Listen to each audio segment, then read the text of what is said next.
Cheers. Okay, guys, you're live.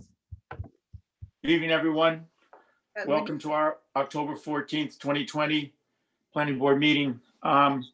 Before we start, I thought it would be appropriate if we had a moment of silence. We lost one of our members, Gene Goldenberg, a few weeks back. He was a 12-year member.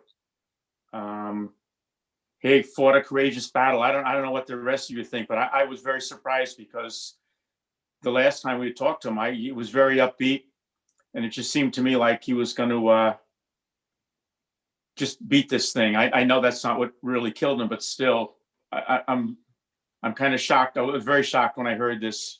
It's so sad. I mean, it was a man that truly loved the planning board. He really, really did. He looked forward to the meetings, and he enjoyed every minute of them. So Yes, if there's anybody, any other members that would like to say anything, or any staff, please do, and then we'll have a moment of silence, if you would. I will forever miss his voice. Yes, Forever. Yes. amen. Yes. Amen. Amen. He kept us all on our toes. Amen. And he's with someone else right now, Yeah. watching down to keep us all in shape. I'm talking about our prior chairman, Fedora. Yes. Okay. Just as another aside before we start, I don't know how many of you knew, but he was good friends with Fred Wilpon. Yes, we Yeah. knew. He reminded us. Yeah. Since kindergarten, he told us. Yes. All right. So with sad hearts, we'll continue. We'll start the meeting. Surette, would you please? I'm sorry. Let's do the Pledge of Allegiance first.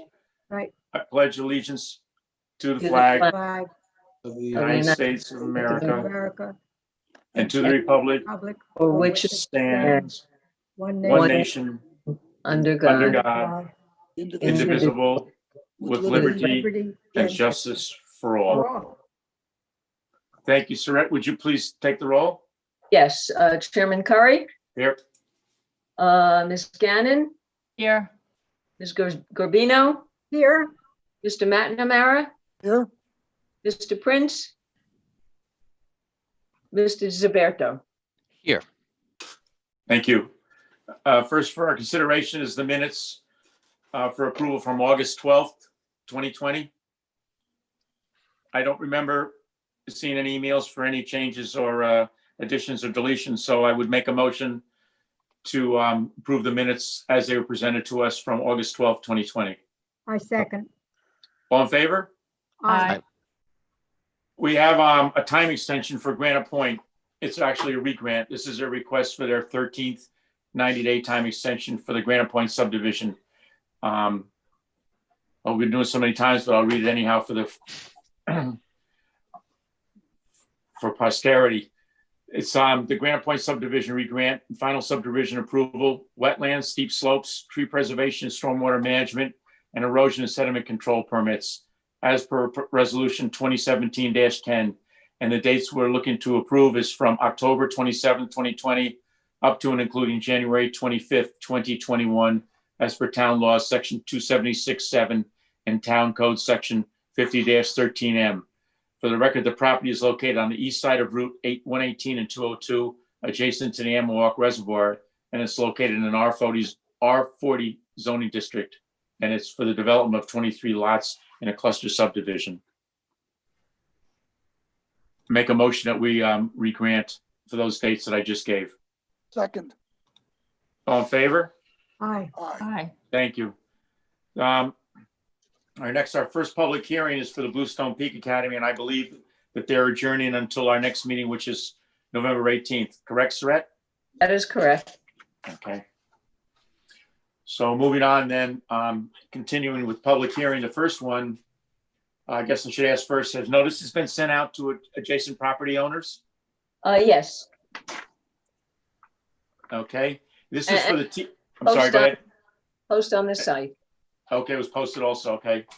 This is for the T-Mobile Northeast LLC, and it's the application for special permit renewal for the property known as 325 Route 100 in the Somerstown Shopping Center. We're in receipt of letters from our town planner and also from Snyder and Snyder. Either Soretta or who's here from Woodard and Curran tonight? Jennifer? No, I'm here. Joe's here. Oh, Joe, okay. Joe's here. Would either of you like to comment on this? Sir, why don't you go ahead first? Yeah, basically, the last items, I had prepared draft resolutions, which the board did not get because we were waiting for a determination. You may recall that there were issues related to the adequacy of the structural analysis, and Joe's going to speak to that. And that is true not just for this application, but when we move on to the public hearing for the next T-Mobile as well. And we were waiting for some clarification and additional information from the applicant. And my understanding is there were some final, there was something that you actually received, I think today on that.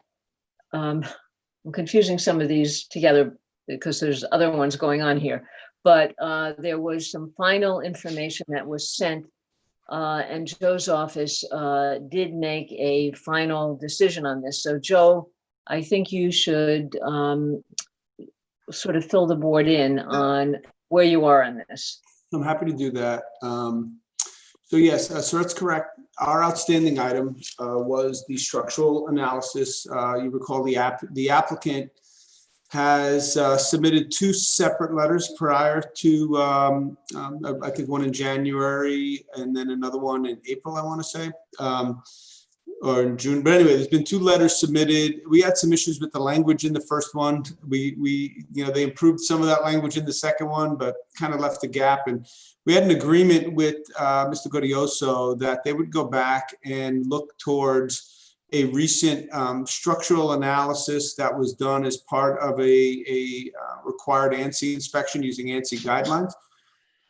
That report has been provided to us. And I will say, and let me say this first so that Rob doesn't get in the wrong impression here. I think that as we look at the compilation of the three letters that we have, which all build on one another, I'm comfortable proceeding with the approval of this because I think the pieces together, it contain the information that we need to feel confident that we are have that structural certification.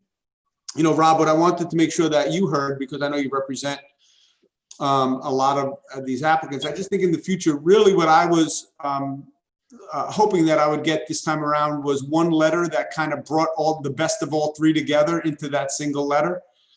So in the future, I would just ask that we do it in that fashion. I'm comfortable with, the pieces that we're getting out of each of the letters, and I'm comfortable via the references that they're incorporated enough together in the record that they satisfy what I'm looking for. But in the future, I think that if we can wrap those all into a single letter that reference the original standard, that reference the on-site site inspection, and that references the most recent structural analysis and the results of that structural analysis, and then a certification that all that was done and reviewed by a licensed professional, I think would be better in the future. But like I said, for this application, because of, I really appreciate the effort back and forth by the applicant. I think that we're comfortable referring to the three pieces of paper this time, and we'll incorporate them all by reference into the resolution in a way that it becomes a complete record. But in the future, Rob, I'd just like to make sure that we wrap all those three components into a single letter in the future. Yeah, Joe, I tend to agree with you. From the applicant standpoint, they're looking at a code provision which, is somewhat foreign to them because they're working under the ANSI code, and maybe, irrespective of this stuff, maybe me and you could even put together, a statement of exactly what you'd like to see in the future, whether it's one of my applications or someone else's applications, just so that way we don't waste your time. The engineers don't waste their time, that they know when the company hires the engineer, and this, they give them a scope of work, and they pay them a certain amount of money, and then the engineer goes to do it. And it's not that they're trying to save money. They're just trying to have a scope of work. So I think if maybe, even if, informally, you and I can come up with, 3 bullet points of what has to be in the letter or whatever the criteria is, it might help everyone, you know? Yep, I agree. And I also know that Councilman Sirico has been looking at, more generally our code and it may be a good opportunity to improve it as well. Sure, great. And if I may, this is Joe Ariel. I think, to echo some of those sentiments, the exercise we went through with this applicant and Mr. Gaudioso was in some respects a new effort to nail this kind of thing down in a way that would be satisfactory to the planning board every time. And so I think the applicant was game and responsive, and I'm glad that we got here. And like Joe Barbagallo, I am comfortable with what is now on the record in this particular application, and pretty confident that the next time around, a cell tower applicant will be able to be given something that can be the basis of a scope of work. So well done, I think, by both sides.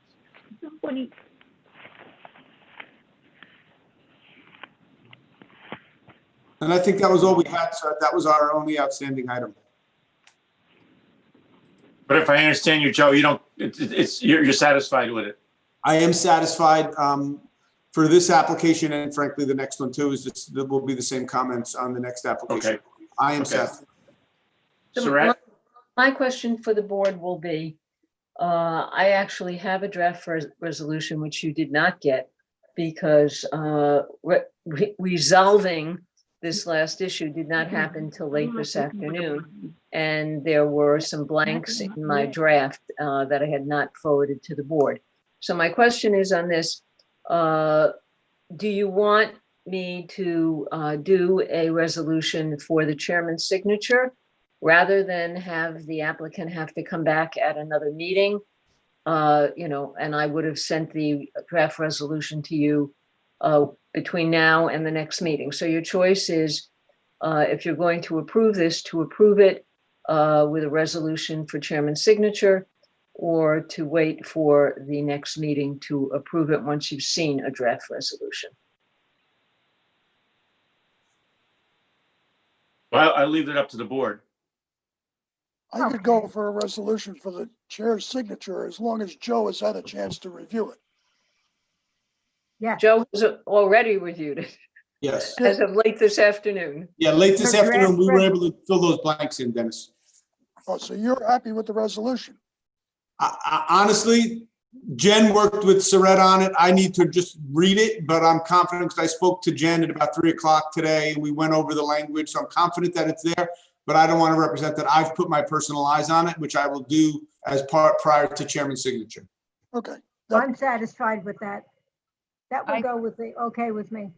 I think as long as Joe has time to review it, and John, as long as you also have time to review it and give any comments back to Surratt, then I'm okay with it, as long as both of you have the ability to do Right. that. Chris, you okay with that? Would there have been a need for the resolution to be presented in front of the board and then be open for public comment? Or does that not, once the resolution is ratified, that doesn't happen, correct? Are they on the TV? There is no need for the resolution to be available at a public hearing. But yeah, Okay. right, the public does not have to see. All right, then I just, I just want to make sure that we're covering all bases and we're allowing everyone an opportunity to voice an opinion on certain projects. So I'm willing to accept it, and we can finalize the draft resolution without having to review it at the next meeting. Okay, then, John, you're in a position then to Sure. see. Or Then I comment? should close the public hearing though, shouldn't I now? Yes. Well, I just would like to add the comment, we have done it this way before. yes. Yes. I don't know, John, did we check if there's anybody from the public that wants to comment on this application? That was my next question I was going to ask Vicky. There are no texts, Okay. and no one has called the phone. Then I make a motion that we close the public hearing on the T-Mobile, otherwise known as the one at the Somerstown Shopping Center, 325 Route 100. Second, Second. Second. all in favor? Aye. Aye. And I don't have the number in front of me for the resolution I'm proposing for a chairman's signature. Do you have it, Surratt? I have to actually look because I had done it for September and I'm not sure that that is still the correct resolution number. to be All right. perfect. Well, then I'll make a motion that for the resolution prepared for the T-Mobile at the 325 Route 100 site be prepared for chairman's signature upon the sign off from Joe Barbagallo and Surratt And yourself. and Yourself. myself. Yes. Is I there a second? All in second favor? motion. Aye. Aye. Aye. Thank you. So next is another a public hearing, and I guess I should ask for the record, Surratt, has notice been sent out for this? And also the property owner, the adjacent property owner has been notified? Yes, all notified and a sign placed on the site. Okay, for the record, this is the T-Mobile Northeast LLC application for a special permit for the property known as 80 Route 6, also in the Somers Commons Shopping Center. And they're obviously application for another special use permit. And if I understand you, Joe, you had to raise the same question on this one, but you're satisfied with the Correct. results? Yes, correct. Okay. Surratt, do you have anything else to add? No, it's the same issue as the other and really the same group of approvals that you need to take. Okay. Vicky, have you gotten any public comments? I mean, any public comment on this one? Nobody has texted, nobody has called the phone. All right, then I make a motion, we close the public hearing for this applicant. Second. All in favor? Aye. Aye. And if the board so approves, so make a motion that this resolution be prepared for chairman's signature after being okayed by Joe Barbagallo, Surratt, and myself. Second. All in favor? Aye. Aye. Thank you. Thank you very much. Appreciate it. Thank you. You know, while we're on it, we don't have to get into a long discussion, but just FYI, I know this board and the town board is looking into a lot of these issues, as I'm sure you're aware of right now. And I'm guessing that there's going to be legislation proposed, and I'm sure passed, to have some kind of permanent generating system, for lack of a better word, i.e. a Right. generator for these. Finally. Chris, is that not correct, Chris?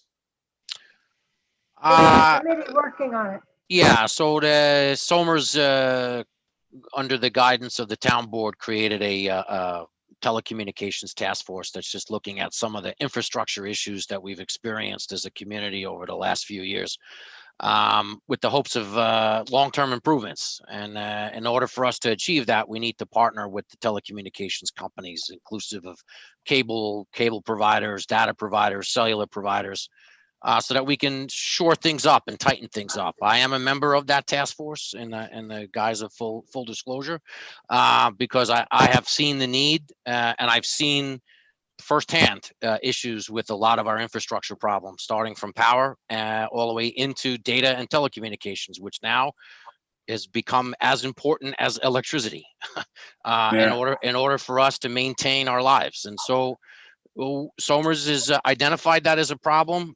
We have two councilmen sitting on this committee, and we are looking at and exploring different options that we have as a town, to be able to, again, just make it clear to the cell tower owners, the leasees, the tenants that are on there, which is the cellular companies, that we would like to talk, and we would like to work this so that we have sustainable solutions for our community, who is in desperate need to ensure that our data and our phone lines and our telecommunications and cell phones operate when we need it most, and that's generally during crisis, let alone day-to-day business. So there's a lot of tiers to that, Counselor, and hopefully we can partner with some of your clients that you represent so that we can streamline this and work on some really quality legislation to help propel Somers to ensure that our community here is equipped with what I would consider to be a basic need at this point in society. Look, I applaud your statements, quite frankly. I've been doing this for 25 years.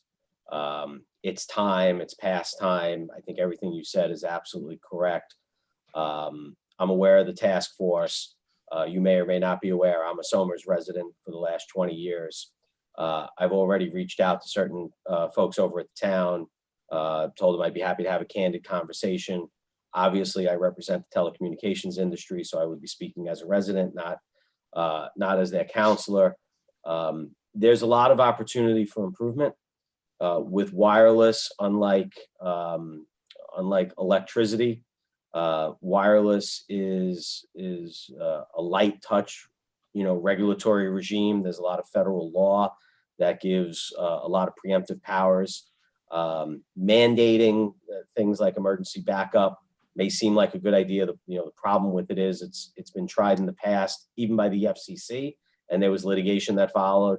So mandating, generators or something like that, I think has certain legal problems, but there are certainly opportunities to create carrots and opportunities to improve the backup power situation.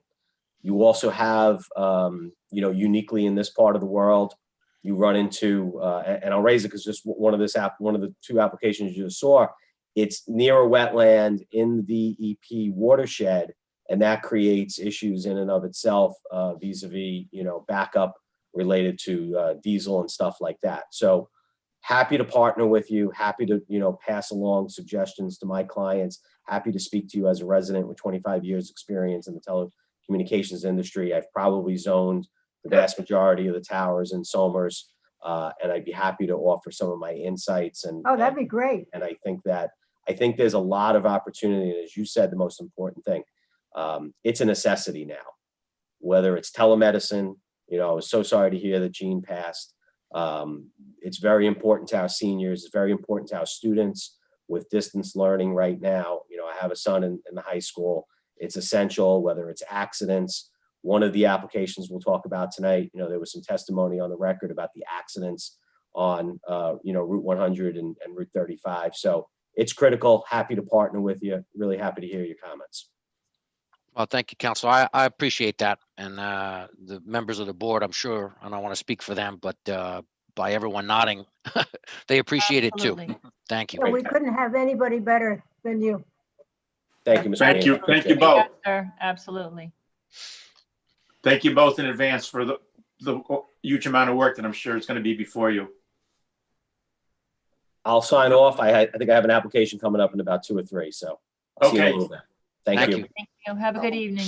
Good evening. Next on our agenda is the New York American Water Company application for site plan approval for granular activated carbon treatment system building at Diker Water Treatment Facility at the Willows at Crystal Drive and US Route 202 in Mill Street. This is also a public hearing. So as notice been public posted and has adjoining property owners been notified.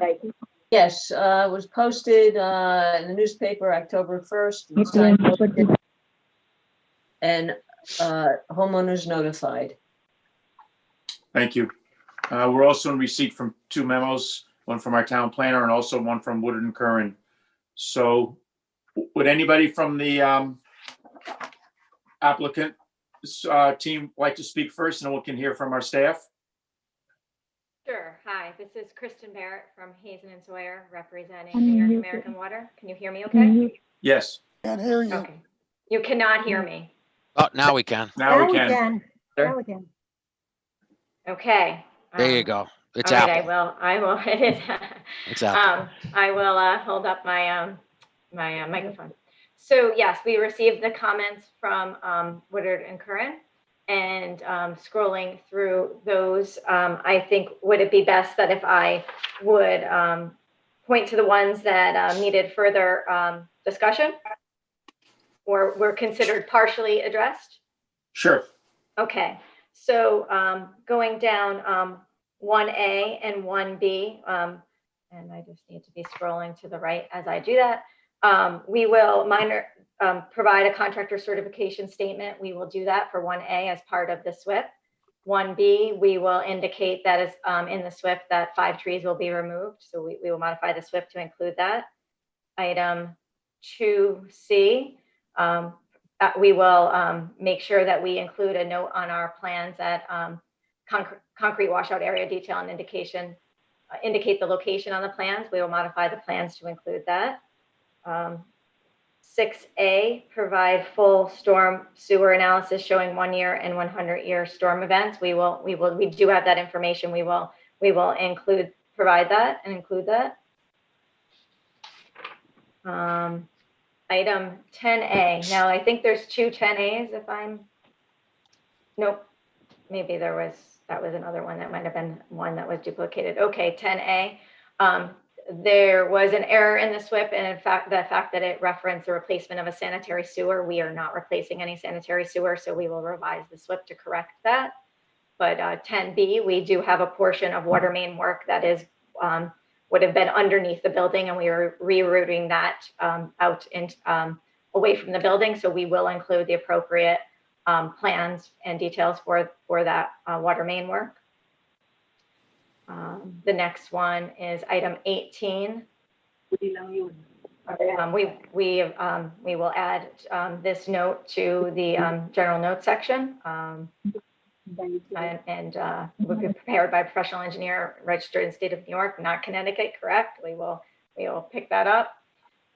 Number 19, we have not yet submitted. We are close to submitting the water treatment plant aspect of what's inside the building to Westchester County Department of Health. If they deem New York State review is also required, we would include approvals for Westchester County and New York State if it's required. And then the last one, probably a little more conversation about this one, but so this project is because of the presence of the PFOA and the PFAS, we're adding the GAC to the drinking water treatment. There was sampling done on the wells that had indicated starting in 2017, a few samples, and then 2018, 2019 samples of the wells to confirm the presence and the levels of the PFOA and PFOS. But there has not been any studies done to determine the source of the PFOA and the PFAS in the well water. So, what this project does is addresses the GAC treatment that is now. We knew it was pending regulation to make sure there are no PFOA, PFAS present in the water. New York State has passed that legislation. Governor approved it in June. It became law in August. But non-exploratory research on the source of the contamination. And those are the comments of the that when we reviewed that felt needed additional discussion on the memo reviewed by Woodard and Curran. So, Kristen, I appreciate you going through that. I'm comfortable with the way that you're seeking to address the comments. To me, there's an item that's the item that you referenced that is now item 20, was originally a comment that we had on the well project. And the response we got on the well project was, well, no, send it over to your project, to the treatment building. So I know that you've just given us a verbal response to that. I think it's, based on some of the questions that we're getting from the public on the well project, I'm wondering if, frankly, we shouldn't kick that back to the well project. But in either instance, I think that, especially as it relates to contamination, I think, from the town's perspective, we want to understand, where, if this is coming from a specific source, I think we would want to know what that source is so that we can remove it before it becomes more widespread. If it's part of something that is, coming onto your property that is from somewhere else, that would be, good to know too. But, in the end, I think what we're trying to make sure we know here, Kristen, is that if there's a source of contamination that we can avoid from further contaminating the groundwater, that we would want to try to get that removed. And that's really what the context is of this question. And again, I don't want to hold up. I mean, we made the comment on the well project because we thought it was more applicable to the well project. Sure. We added it to your memo too, because we figured if we added it in both places, we're going to get it addressed. But to me, this is really about, is there a source on site that we need to remove? And if so, let's get it removed. And if not, any way that we can get a sense of where this might be coming from, just to point the town in the right direction as to whether there might be a point source. Now, there also may be, non-point source. There is a certain amount of these contaminants that are showing up everywhere. They, and that's the balance that I think you're trying to strike, right? Which is, I can't go looking everywhere, but Right. because it could be everywhere and it could not be, it could be on our property because it might have flowed onto the property. I guess, help me out of this box to understand, can we identify if there is a problem on site, how we could identify that so we can get it removed? And it might be more related to the groundwater flow, frankly, than it is your treatment building. Sure. I mean, as far, oh, sorry, go ahead. Is that Mike speaking? Or John? No, I didn't say anything, but I am here. Okay, I thought did I interrupt somebody? I don't think so. Oh, okay. Hey guys, this is John Kilpatrick, Director of Engineering for New York American Water. So I'll chime in on this. We don't know the point source of the PFAS. When we see these in very high concentrations, a lot of times it's around military bases and airports. The source is firefighting foams. The concentrations that we have out here at these wells, they're very low. They're just above the MCL. And the MCL that New York State put out there is, one of the most protective MCLs in the nation. It's very low. So for PFAS, the MCL is 10 parts per trillion.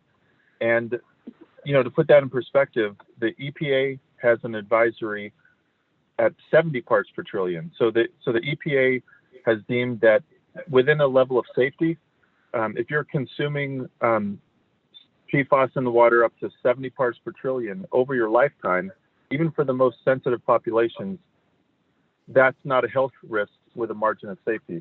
So the levels that we're seeing in the groundwater are very small. Again, the MCLs are set very conservatively. Other sources of PFAS are like personal care products, anything that's water resistant, water repellent. Teflon is a source of PFAS, and I know that we're engaged in class action lawsuits against the manufacturers of Teflon products. So I think it would be very difficult to study or to understand where these trace amounts in the groundwater are coming from. It could be anything. For example, when our guys go out there to do sampling for this, they have to take a lot of special precautions. They have to, wash and shower without using any soaps or detergents. They have to wear cotton clothing that they've washed a number of times without using detergents. So the sampling is very sensitive. Just the PFAS you might have on your body from your deodorant or personal care products could, they'd go into the air and go into and contaminate the samples and cause a non-passing sample. So we are talking about very small levels of PFAS in the water. The health department has, released statements on this that says, while water providers are out there trying to build treatment for this, the water is still safe to drink because it's below that EPA health guidance at 70 parts per trillion. So again, it's a very small amount that's in the water. We have a very aggressive MCL that we're treating, and we don't know the source of these contaminants. They're very small. Was there It's not any like we're tests doing- done prior to this so we would have just to see if this is a significant increase?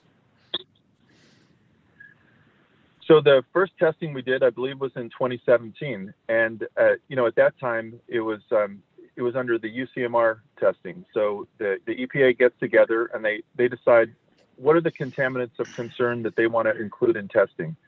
So we did that UCMR testing, and I believe we didn't find anything because the levels that we were testing to were above the MCL. So it would be non-detect at those levels. We did our own testing in 2018 and 2019. As we heard kind of the talks about where they were thinking of setting the MCL, and that's when we discovered that we did have it in these wells. So we have probably about 3 years of test data. So our base period is 18-19 roughly. Yeah. Have we seen any increasing in those contaminant levels in subsequent testing, or has it been a relatively constant level? It's been relatively constant. You know, when you're talking parts per trillion, it might move a little bit, but it's not moving, you know, order of magnitude. It's been relatively constant.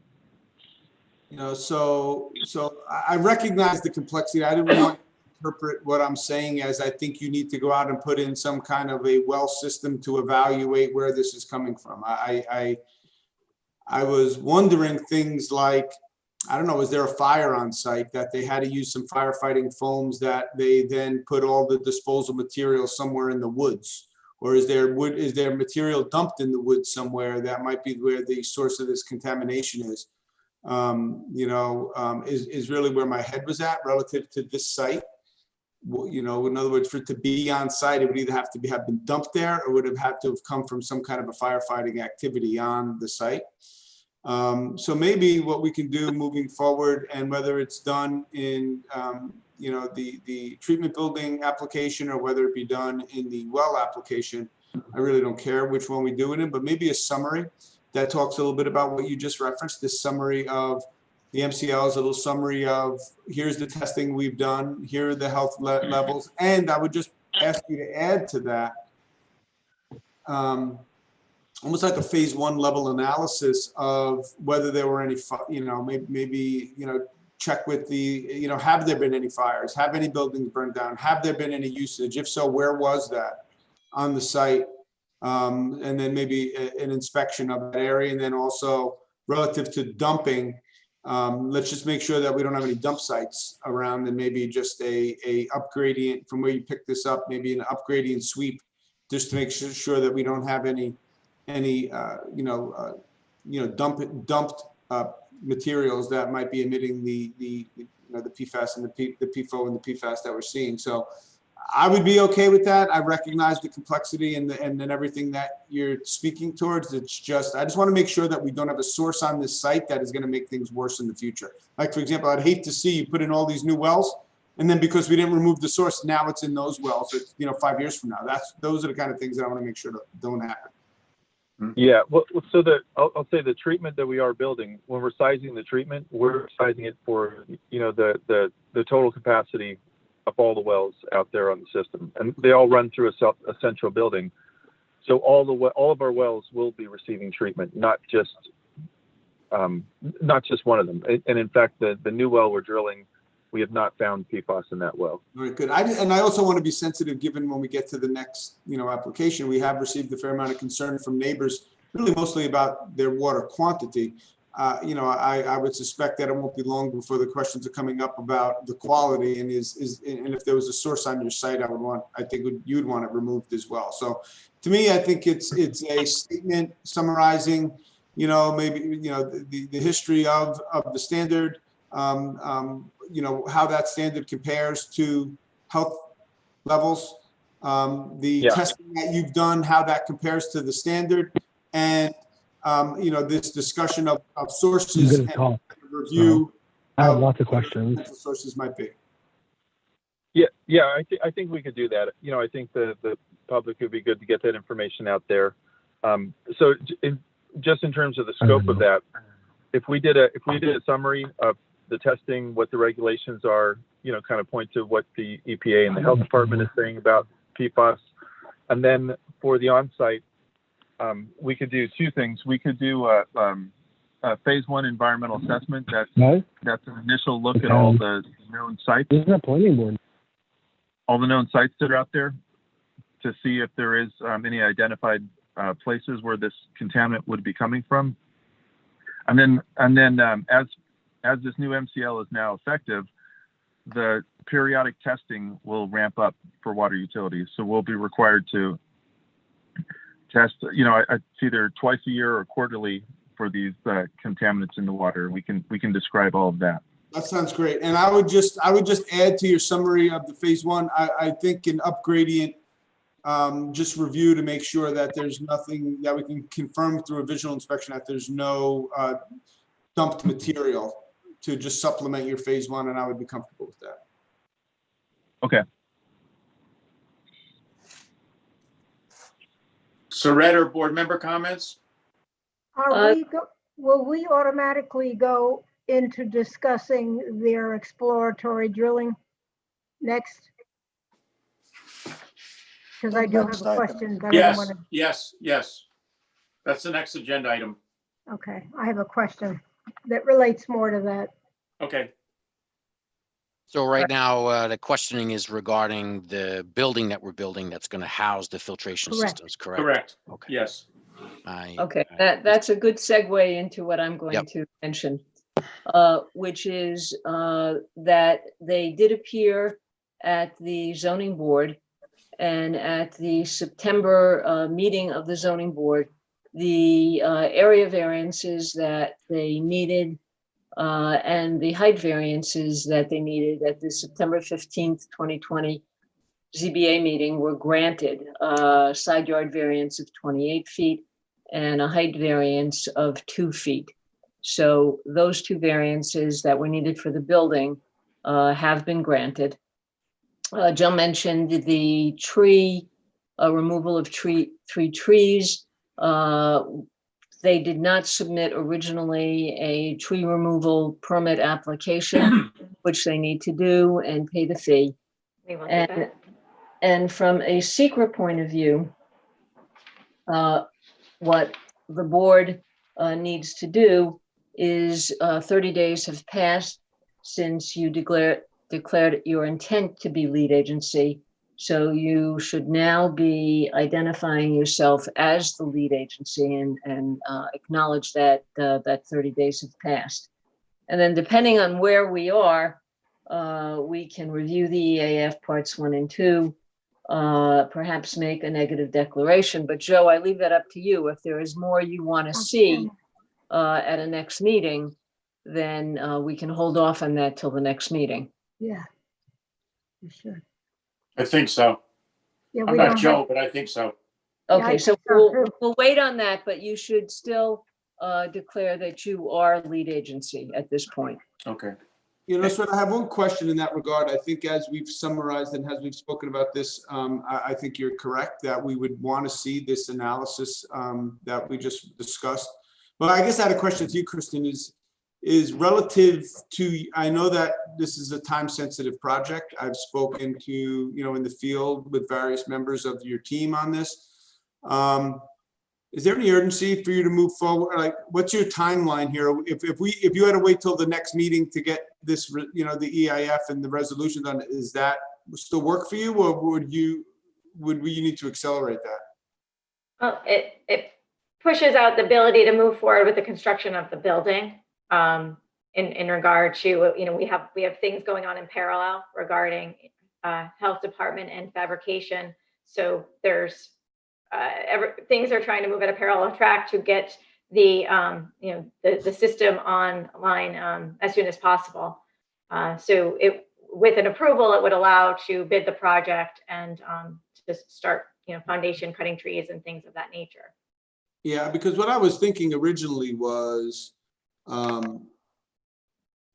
you know, that you might need to get approval this evening, you know, do what's referenced this evening so that we can accelerate your approvals. But you referenced you haven't submitted to the health department yet. So to me, I'm feeling like we could probably resolve this at the next meeting and you would still meet your schedule. I just want to make sure that that's not a problem for you, really. Yeah. Right. So if we approve, Saret, would we be able to be in a position to approve this at the November meeting? I have a question that relates to that, if I could ask my question now. Sure. The next subject is the exploratory drilling of the wells in the wetlands. That's in the ground overlay district. And my question is, does it require them to get a special exception use permit for that? Drilling 3 wells. We'll get to that, Nancy. I can't answer that at the moment. Oh, okay. I was just wanted to fit it in with our desire to help speeding it along, you know. I didn't see it listed. You may be right, and we may have overlooked it. So Saret, if we waited till next meeting to, get this summary that we just talked about and run through the neg deck, and at the next meeting, would we be in a position to give an approval at that meeting such that they would be able to proceed with the pulling of a building permit? Or do you think we should do that today to accelerate the schedule? Well, the point is, if you're waiting for more information that relates to the ability to identify the impacts, and Nancy, I'm wondering, is now, if this is in a groundwater protection overlay district, and we may have overlooked it. It's smack in the middle of it. Right, but Saret, I guess where I was going with this is we could kick that comment to the well project and separate these two so that they can Yes. proceed with the building. Yes, do that. Right, this way we Okay. could address what we just talked about, kick it back to the other application. And then I think at that point, this application with those minor comments that Kristen just went through, I'm actually comfortable moving forward. On the building itself and the building of the building and I'm comfortable moving forward on that. I think as it relates to the wells, I think we have some more questions. And I think because really the contamination is a groundwater issue, it seems to be more appropriate to be with the wells and not with the building. So Correct. I agree with that. Okay, but I do have, now that Nancy has raised something, Nancy, you have opened the well again, if I may say it that way. If this is in a groundwater protection overlay district, even the building is subject to getting a special exception use permit. Well, I'm And not sure that the building is in it.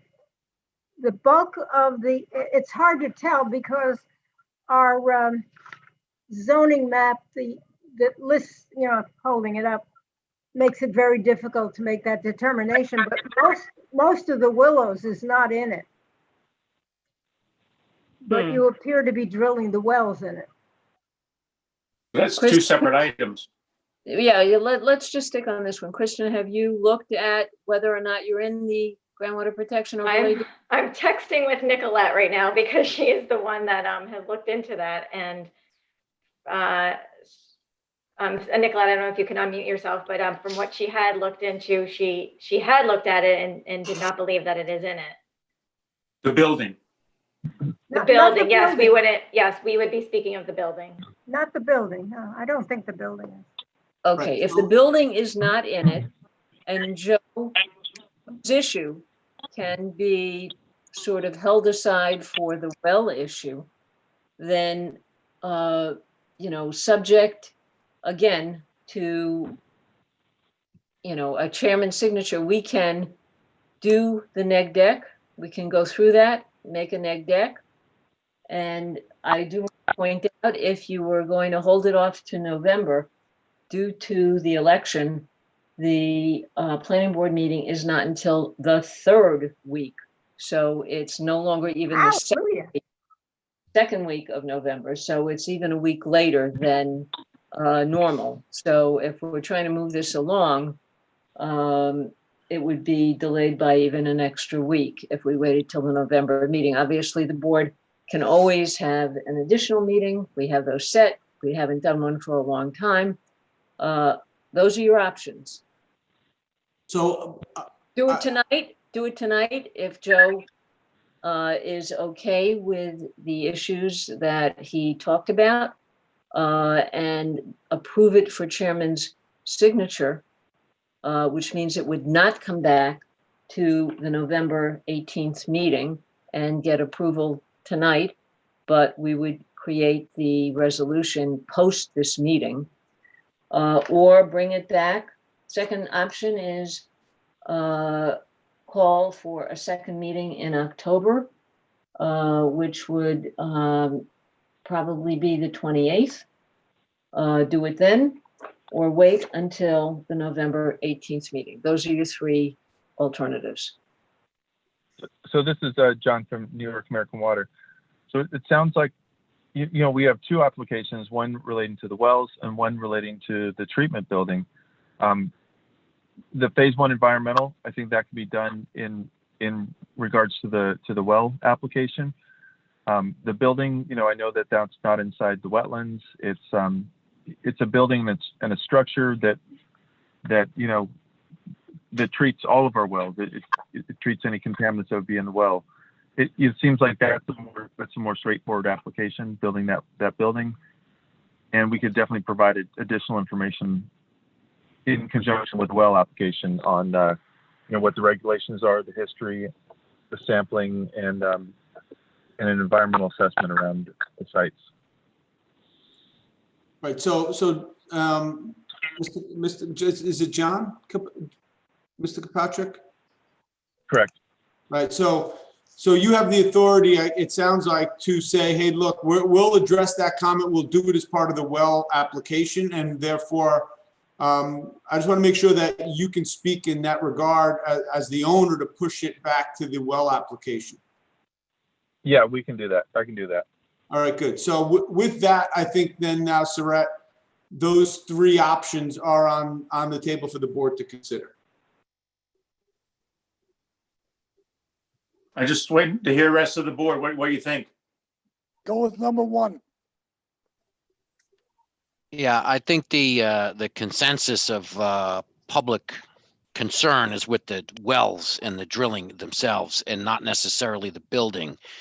My only question is, and it's just more for my own understanding, can you begin construction or in-depth planning for this filtration system without knowing what your well capacities could be? And, let's just say that the second part of the project is delayed because of whatever. How much lead time to tie it all in, or is it not? Can they operate as independent sites? They can operate as independent sites. So our building, the treatment that we're building, it has a low flow component up to a high flow component, and the low flow, treats one well if we're just running one well, and then the high flow treats our maximum customer demands that we would have out there. So whatever wells that we build to meet that maximum customer demand, that treatment capability is going to be within that building. Understood. And there was one question that I felt like I read on a community member's email. Actually, there was a whole host of questions, but one of them that may have pertained to the building is with the well system, or I should say with the building, is there any sort of pump that's drawing the water at a greater pressure out of the ground in that facility? Or is this strictly like and I used this metaphor once before, like a Brita water filter, right? Like you just sort of fill it in on one side and then it filters through and then it comes out the other, but that building isn't going to turbocharge any draw out of the water table. So the well that's pump. correct. Yeah, it's exactly like a Brita filter. The wells, the horsepower from pushing that water, it's the submersible pump that's in the wells. And that's something, we're not changing that. If we were to change that, that would be a discussion with DEC or the health department. So we're not pulling the water harder out of the ground. It's just running through this Brita filter type apparatus before it goes into the storage tank. All right, I think that's from the building part, and then I'll tie in some questions when it comes to the drilling section. So board, are you comfortable with this resolution being for chairman's signature? I am. Obviously, let me preface, obviously with Wood and Curran's sign off on it and Saret's. Before we say that, let me just say for the record that there have been no text messages, no calls in relation to the treatment center public hearing. Thank you. Hello? Agree. Wait, somebody's Hello? on the phone. Somebody's trying to speak on the phone, it sounds like. Okay, go ahead. Yeah, hello. I called in. My name is Jason Kaufman. I'm a resident of the Willows. And I have a pretty decent amount of questions. The first thing I would want to say is thank you to the applicant. That was a very good explanation of the PFAS regulation. So I think that was very helpful. Also, forgive me if I've missed some things, but this is the first time that I've ever seen a notice posted in the Willows for any of these projects. It's also the first time that I've ever gotten a public notification about any project in the Willows related to these wells or the water. We've all noticed that the well was dug several months ago, and there's been rumors floating around about some of the information that I've heard here tonight about not enough demand, poor test results. I know typically in planning board meetings, and again, forgive me if I missed earlier meetings, but typically site plans are presented, schematics are presented. I don't think any of us who live in the Willows know where this building is going, what route the piping is taking, what's the purpose of the new wells. I know that New York American Water has been delivering water to this community on almost a daily basis for several months. To me, the urgency on New York Water's part seems financial, not need for the residents. They have a financial interest to stop delivering water to the community, and they want to fast track this for that reason. I feel, as a resident who lives here, who has dealt with water problems, water pressure problems, that we're entitled to more information. I have a slew of questions related to the building. What size is the building? You mentioned a little bit about the purpose and the treatment. Is it the same kind of treatment that's already being done on the water? Is it a new type of treatment? What kind of health effects are there of those treatment types? Have there been alternate locations for these wells considered? I've heard that they're supposed to be within the wetlands buffer area. And again, forgive me if I've missed previous meetings and these documents are available somewhere. Maybe you can point me to them so I can review. But, it seems to me like this is being pushed through very fast, where these signs went up in the Willows a few weeks ago. No one was ever notified about the original drilling. And we want to know what kind of impact this is going to be to our community and what extent that we're going to be having to deal with during construction. All right, so a lot of good questions there. I want to, Kristen, I think, you might have to handle many of them. I want to address the well that's already been installed. Just so you know, that was done because there was a notice of violation issued, and it was done because it was its location. It was approved because there was a violation in place. They were allowed to drill that well. And it was only in the buffer, so it was not in the wetland, so it was limited to only a town permit. So that one was done more on a fast track basis because of the notice of violation.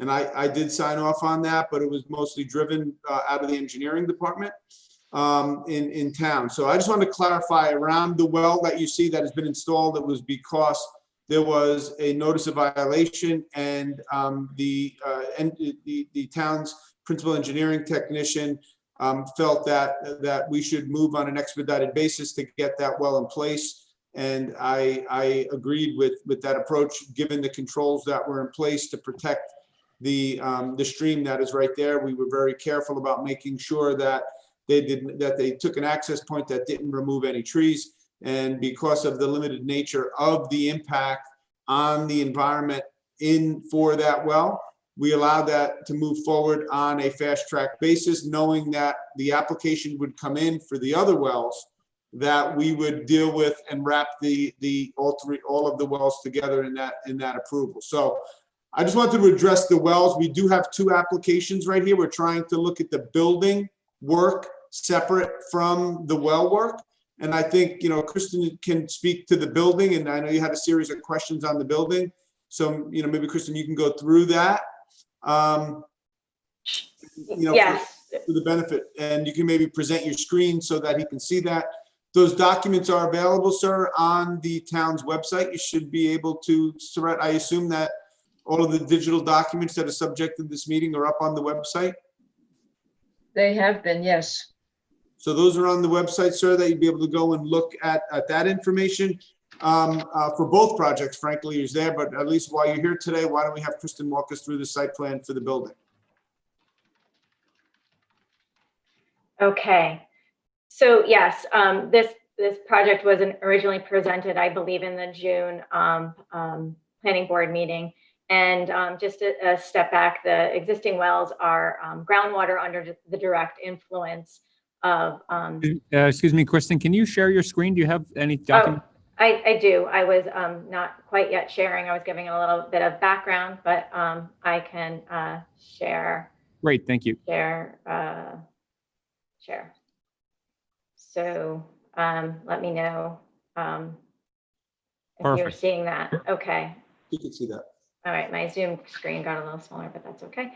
So a little bit of history. The existing groundwater wells are groundwaters under the direct influence. That means they need treatment equivalent to if this was a surface water. And so the building, New York American Water, and we were a part of that project, and that's part of why I can speak to this. And in 2015, 2016, completed a complete upgrade of the existing treatment system, which was reviewed and approved by Westchester County Department of Health, where they put in new cartridge filters and brand new UV units. There's 2 redundant trains. So that system has actually significantly improved since New York American Water has purchased that, been the owners, where there was no redundancy in that system before. Now there are 2 redundant cartridge filter trains and UV trains.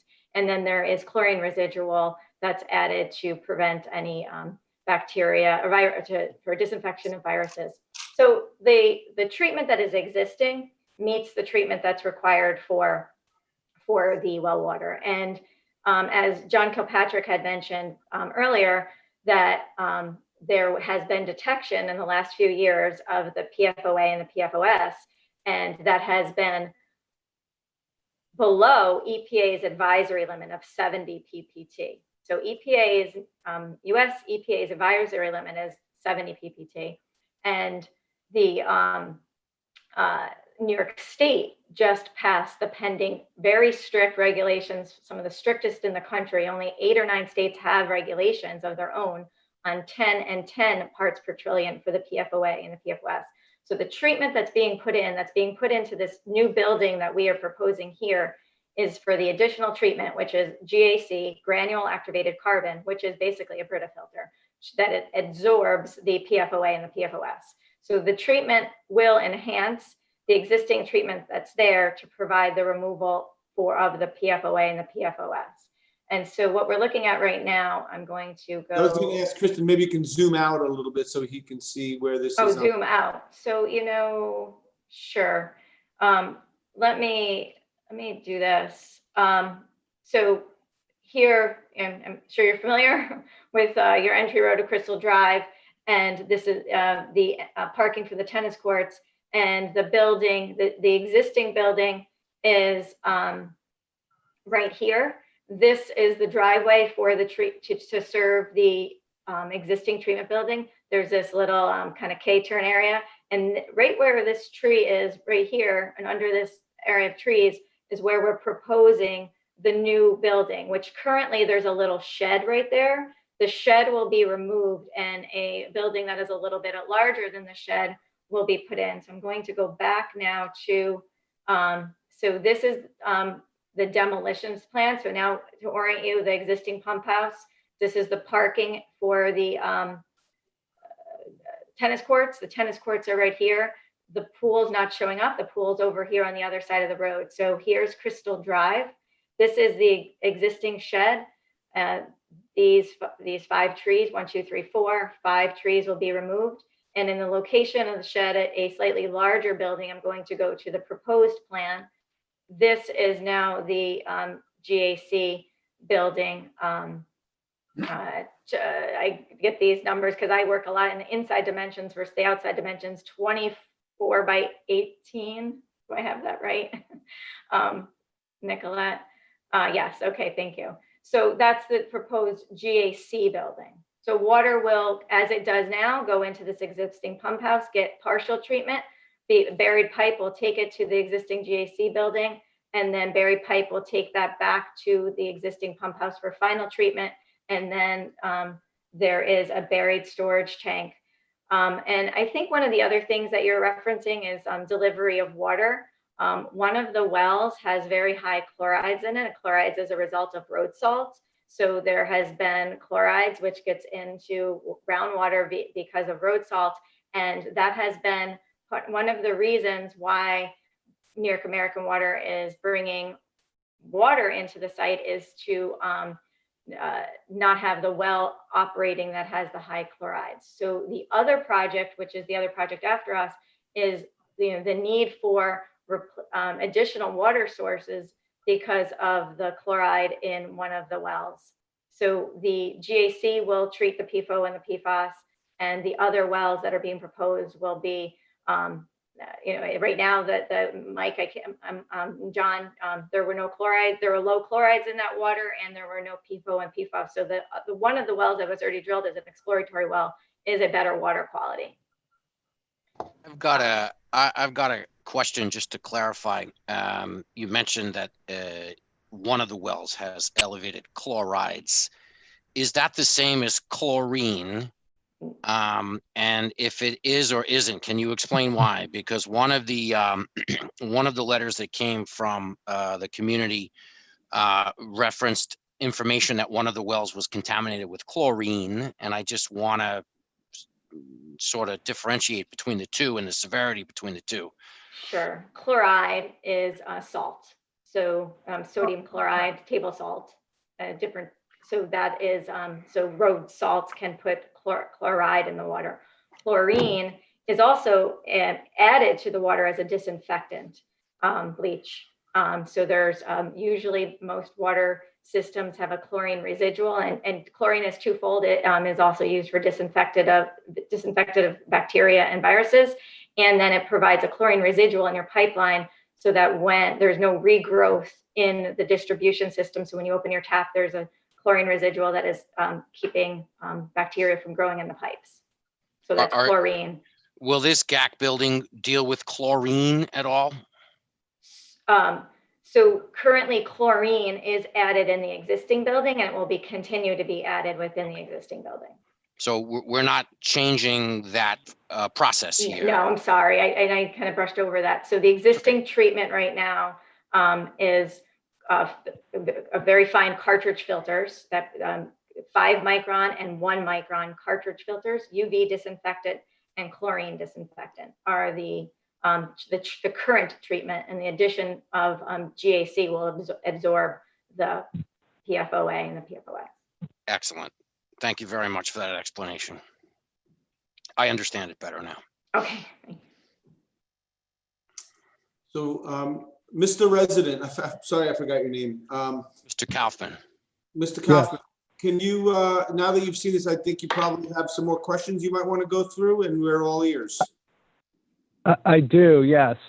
Kristen, thank you very much for those responses. Very informative.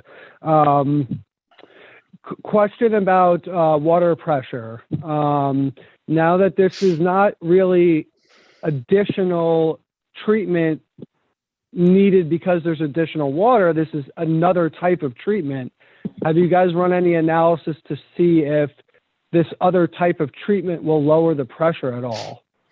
So no, it will not change the pressure. So what happens after treatment, there's a buried storage tank, which to the storage tank, it's not shown on this site plan. And so the treated water goes to the storage tank, and that's just exactly what it is, a storage reservoir. From that, there are what we call the distribution system pumps. Those pumps pull out of that storage tank and pump into the distribution system. That aspect of the system is not being changed or touched at all. That still, those same pumps will distribute to the community. Okay, thank you. The aerial that you showed indicated that there was decent tree cover in the area of the new building. You mentioned that there's 5 trees that are going to be removed. It almost seems like all the trees from this particular area are coming down, one being a 30-inch diameter tree, which is fairly large. Has any consideration been given to a different location that next to the tennis court perhaps that does not take down the trees, or are you proposing to add additional trees to offset the removal of the trees?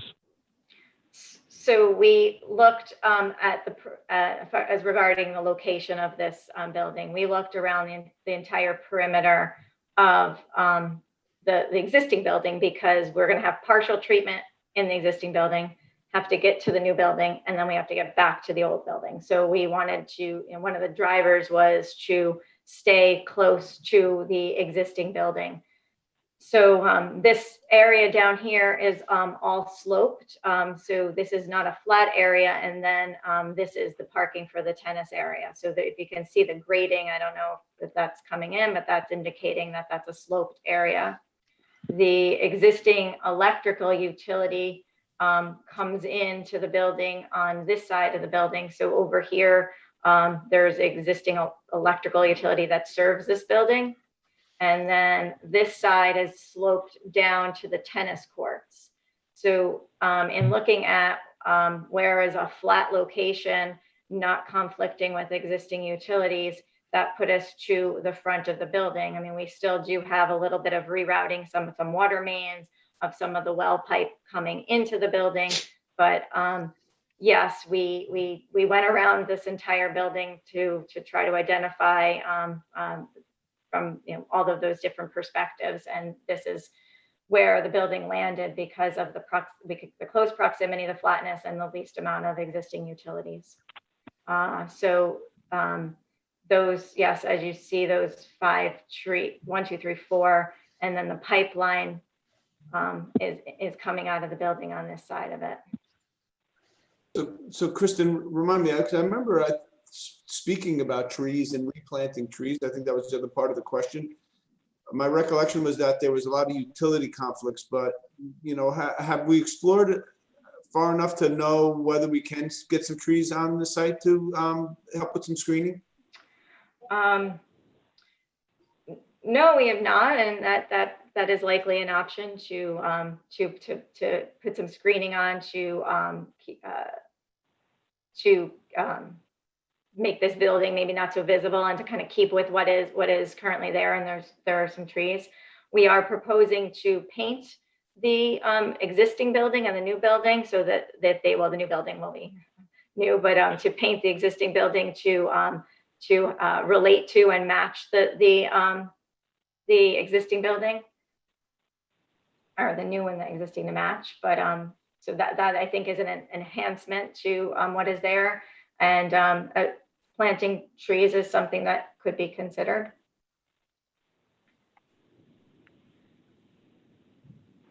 I'm not sure the size, as you say, Joe, what it would be viable in a sense of where there are. I remember, because I mean, obviously, I remember asking this question in the field, and the reason I followed up on it since then is my recollection was that there were challenges with utility. Yeah, very difficult to do. Yeah, there are a lot of water lines, underground electrical, and then getting somebody's feedback. Well, the 2 and 3 numbers feedback. Can you please shut off the TV in the background? Can you mute them? The 212 number needs to be muted. Yeah, stand by. Can you stop sharing the screen so I can pull in and get them?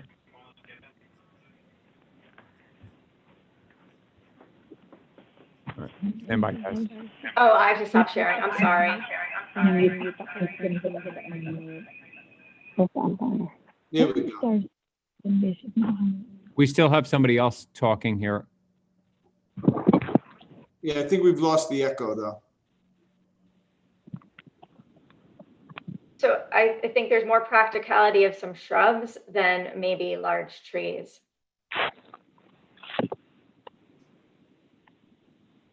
Do you have are you planning an underground pipeage into the building? Yes, and that's what you can see here. Oh, you can't see. You can No. go back and share, Kristen. You just need to mute. Shown before. Is that,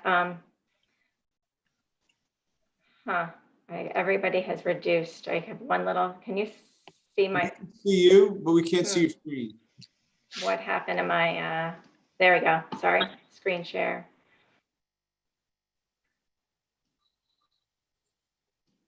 There you go. Okay. Underground utilities, yeah, so these are the pipes that go back and forth between the existing building and the new building. And you might ask, why are we wrapping around the building? And from a structural perspective, we wanted to get these pipes out buried.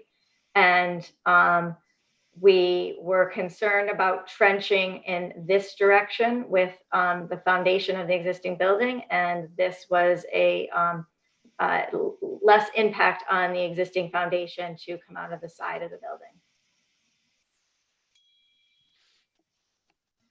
Thank you.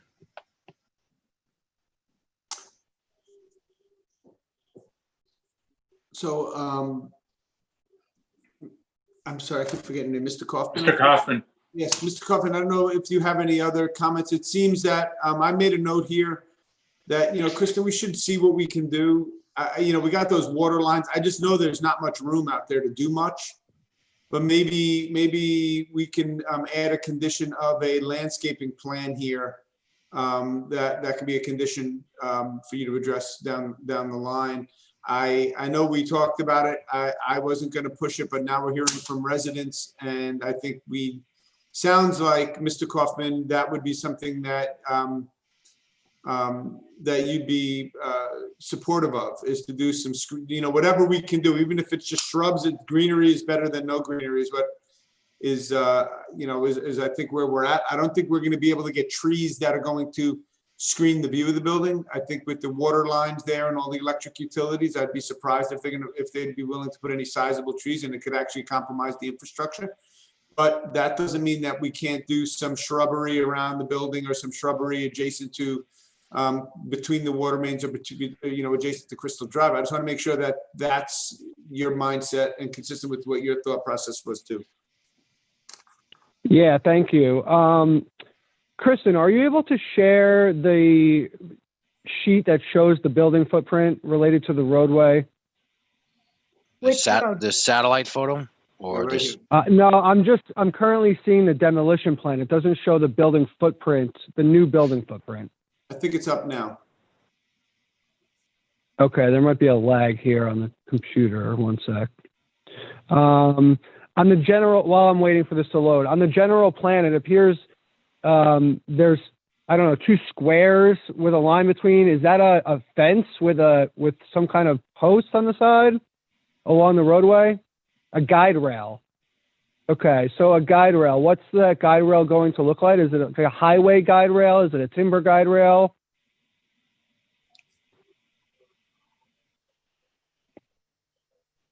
Seeing if we have that detail in here.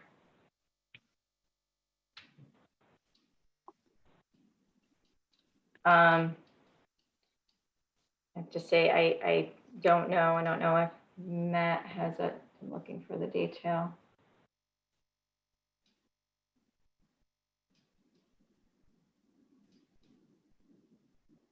That's no. I don't have that detail.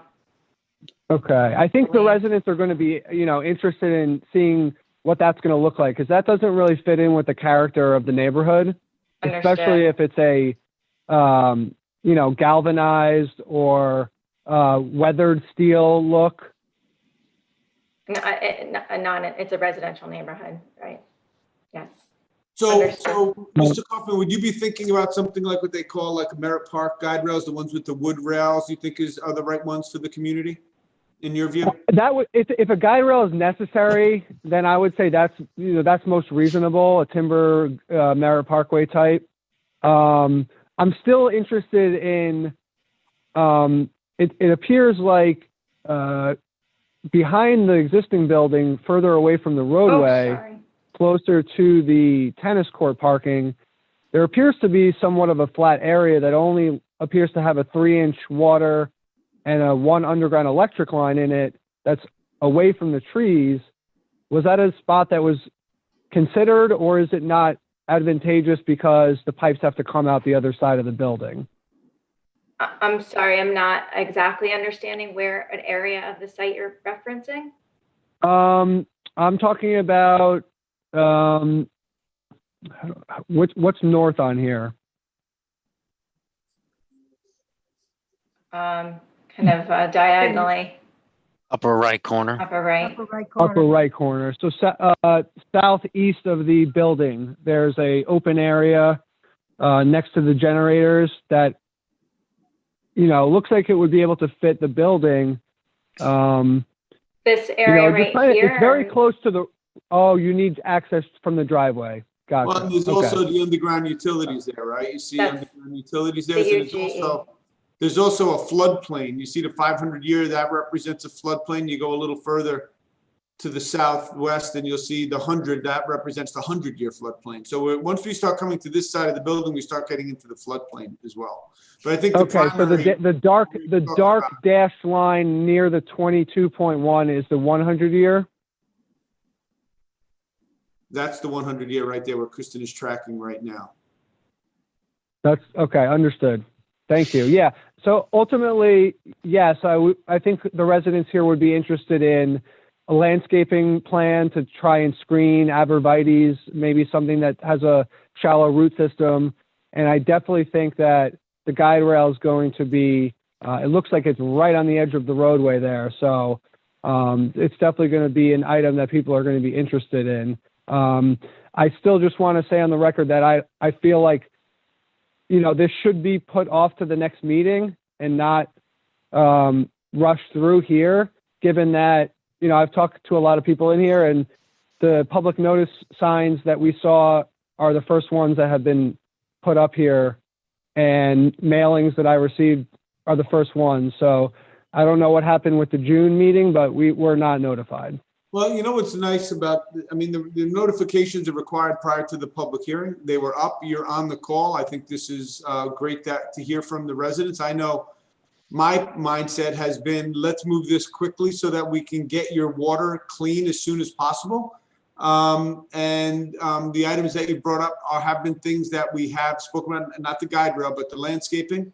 But I think you're right. I think that now that there's a couple of items that we've heard from the residents, it probably does make sense to wait until the next meeting so you can see those plans and have that information prior to the closing of the hearing, John, and the voting on the resolution, I would think. I would like to say that I also agree with that. I was going to say when Mr. Kaufman finished that I was going to revise my alternatives and remove alternative 1. Yeah, I concur with that as a board member. I think that in light of the new, well, it's not even new, but the guardrail that apparently wasn't put in the public notice, that's part of this plan, not that it has to be, but for everything that Mr. Kaufman stated, he's clearly presented a pretty concise case that there's a lot of questions still for the Willows community regarding this aspect of the project. I think that we should be able to address everyone's concerns about it.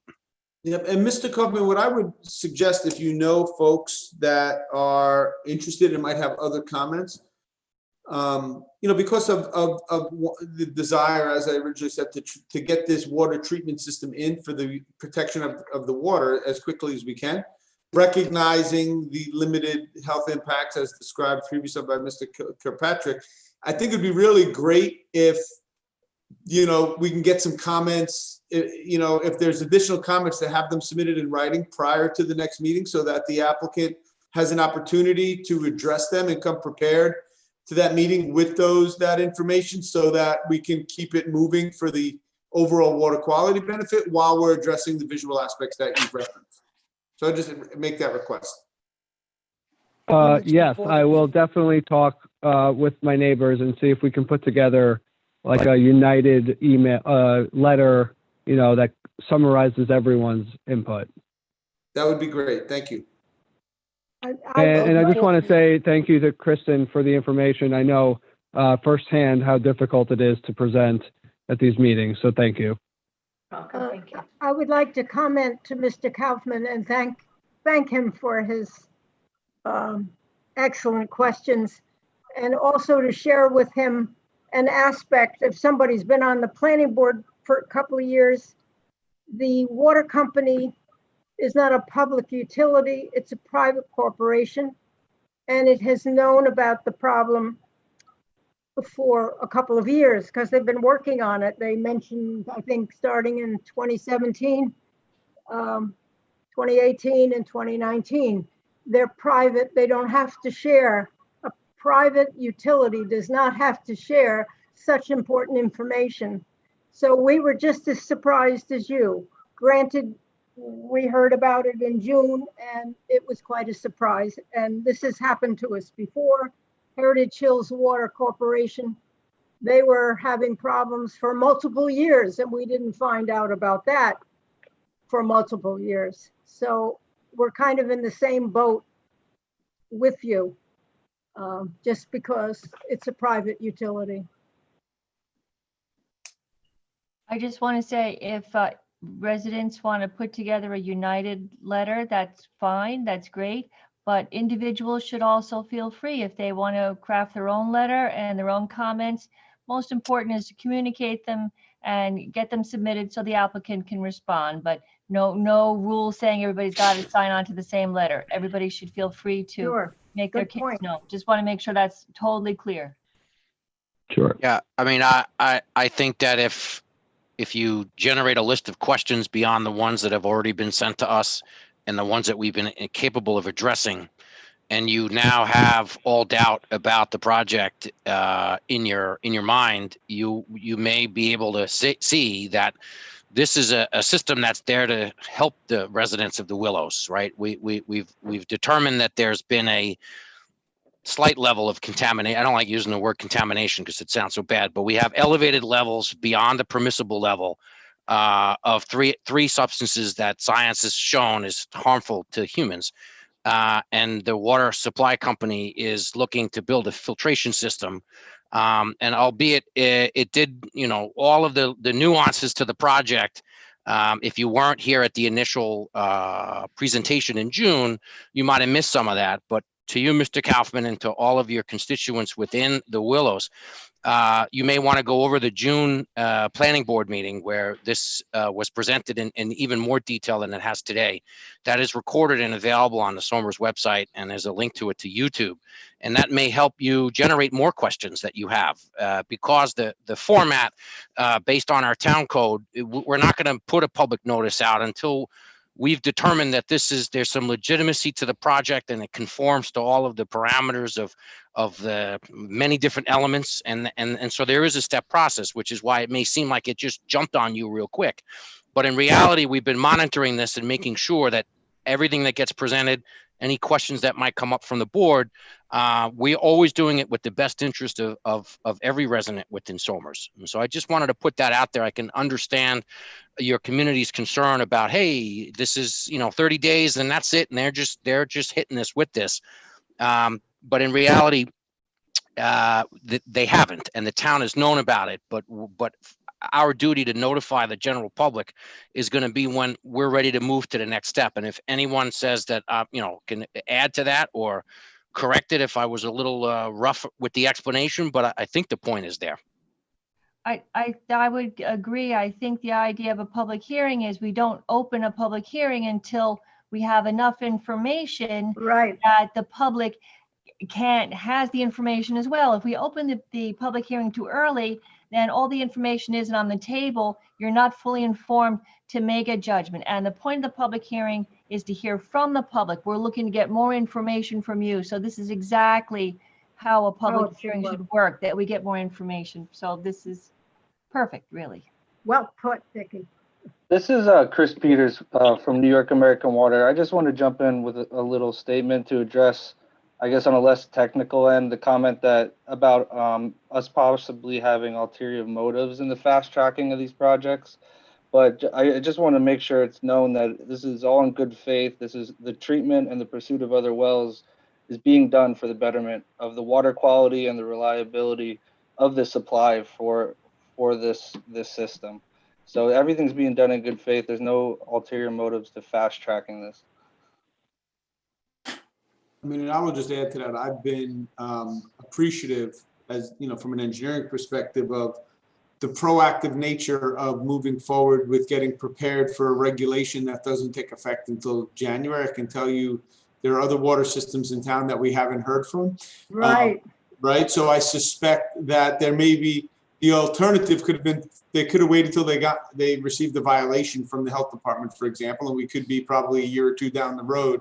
So I appreciate you saying what you said, but I also want to add, I've appreciated the fact that you're proactively addressing this in advance of the regulation. I know it probably has something to do with the salt too, but I do appreciate that we're moving forward in a proactive sense as opposed to in a reactive sense. Yeah, and Mr. Kaufman, if you could make your contact information available to Kristen Barrett from Hazen and Sawyer there, we'll make sure and connect with you directly to understand more of your comments and community comments. Okay, great. I will definitely do that. And thank you to everyone for the responses and input. I appreciate it. Thank you, Mr. Kaufman. Thank you, Mr. Kaufman. Thank you. And I think moving forward, we're clearly going to keep the public hearing open. And I think the applicant knows some of the concerns of the citizens there, of the residents, excuse me, there, what to address. So I think that's it for these two applications. We'll see you next month. We haven't officially. I'm sorry, we still have to declare ourselves lead agency again? Yes. Okay. For both applications? No. You're just dealing now with the building. GAC, the GAC. Yeah, well, we've kind of morphed into both of them in the conversation, so. I know, but we're only Yeah. dealing with secret on the GAC at the moment. Lead agency, you accepting yourselves as lead agency only for the GAC application. All right, then I make a motion that we proceed forward to be the lead agency for the GAC building application. I'll second that. All in favor? Aye. Aye.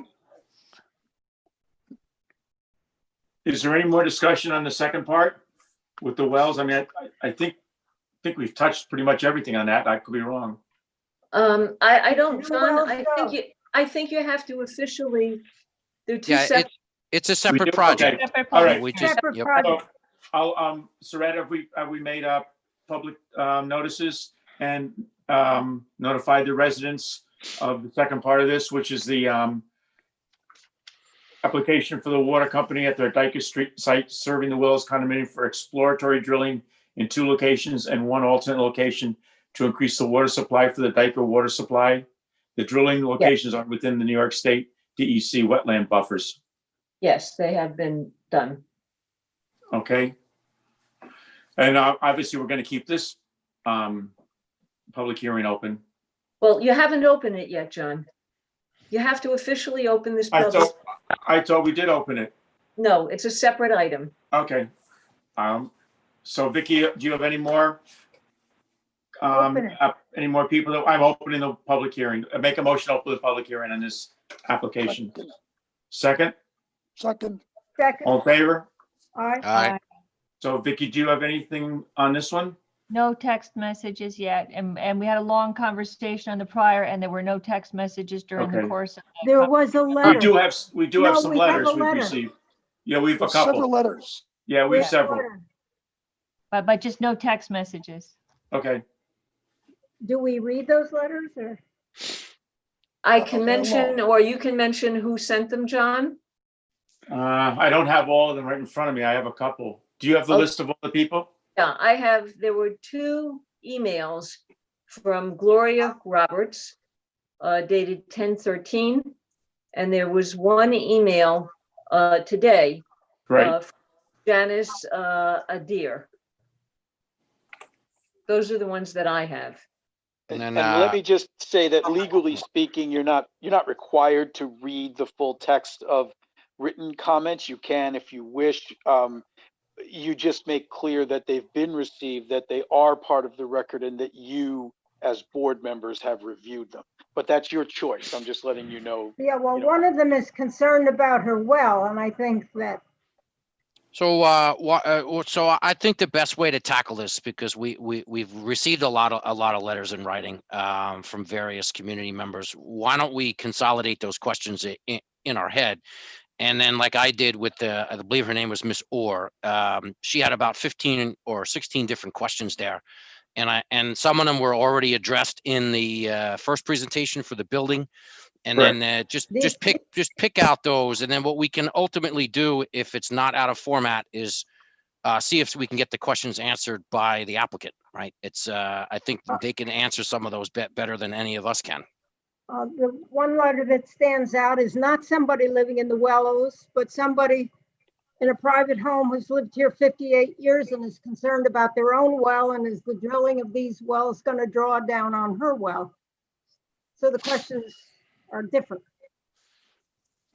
Right. So I know, based on the input that I in reading of those, that was exactly the point that I honed in on, Nancy, which is the impact on adjacent wells. And I actually was going to ask a question of the applicant relative to the DOH approvals and whether they will be doing, a monitoring of the groundwater table during their pumping activities as they're testing the well to verify that their cone of influence is not extending in a direction that might impact the well. So that's really a question that I have on the table and put on the table for the applicant. But John, maybe what makes sense, I see we have Mr. Kaufman still on the line. Maybe it makes sense for the applicant to bring up a site plan and just do a general overview, and then we can use that as a launch point for how we're going to proceed. Okay. Can you address, are these in the overlay district? It looks to me like they are, but I can't tell for sure because the map that's provided for us to determine that doesn't make it possible for me to make it definitive. Is it in the overlay district, the 3 wells? Pardon me, this is Mike Shortell. I'm with WSP. I'm presenting on behalf of the well application. To address your question, I'd have to look into whether or not we're in the overlay district. I don't know. We have not looked into that. This is the first instance where that comment has been brought to our attention. But I will certainly look into that, and I will respond in proper course. Joe, to address your question about offsite monitoring, as part of the 72-hour yield test that we did on the existing well 2C, we are required to conduct offsite monitoring. And what offsite monitoring is we are monitoring the water levels in adjacent or nearby private water supply wells to determine if there is any interference from the pumping of the on-site well. So if we're pumping well 2C, is there any impact seen in a private well? And we monitored 2 wells that are in very close proximity to one of the person's question. Actually, the 2 properties in question are 180 Route 202 and 184 Route 202. 184 Route 202 was part of the monitoring program, so we did not see any impact in that well during our pumping test. We also monitored 174 Route 202, so I'm assuming 180 is right in between that, and that was one of the questions, I forget the woman's name, but it was the questions that were emailed. So it's unlikely that we would see any impacts to her wells, or her well, excuse me. But I can share my screen. Let's see if you could let me know when you see it.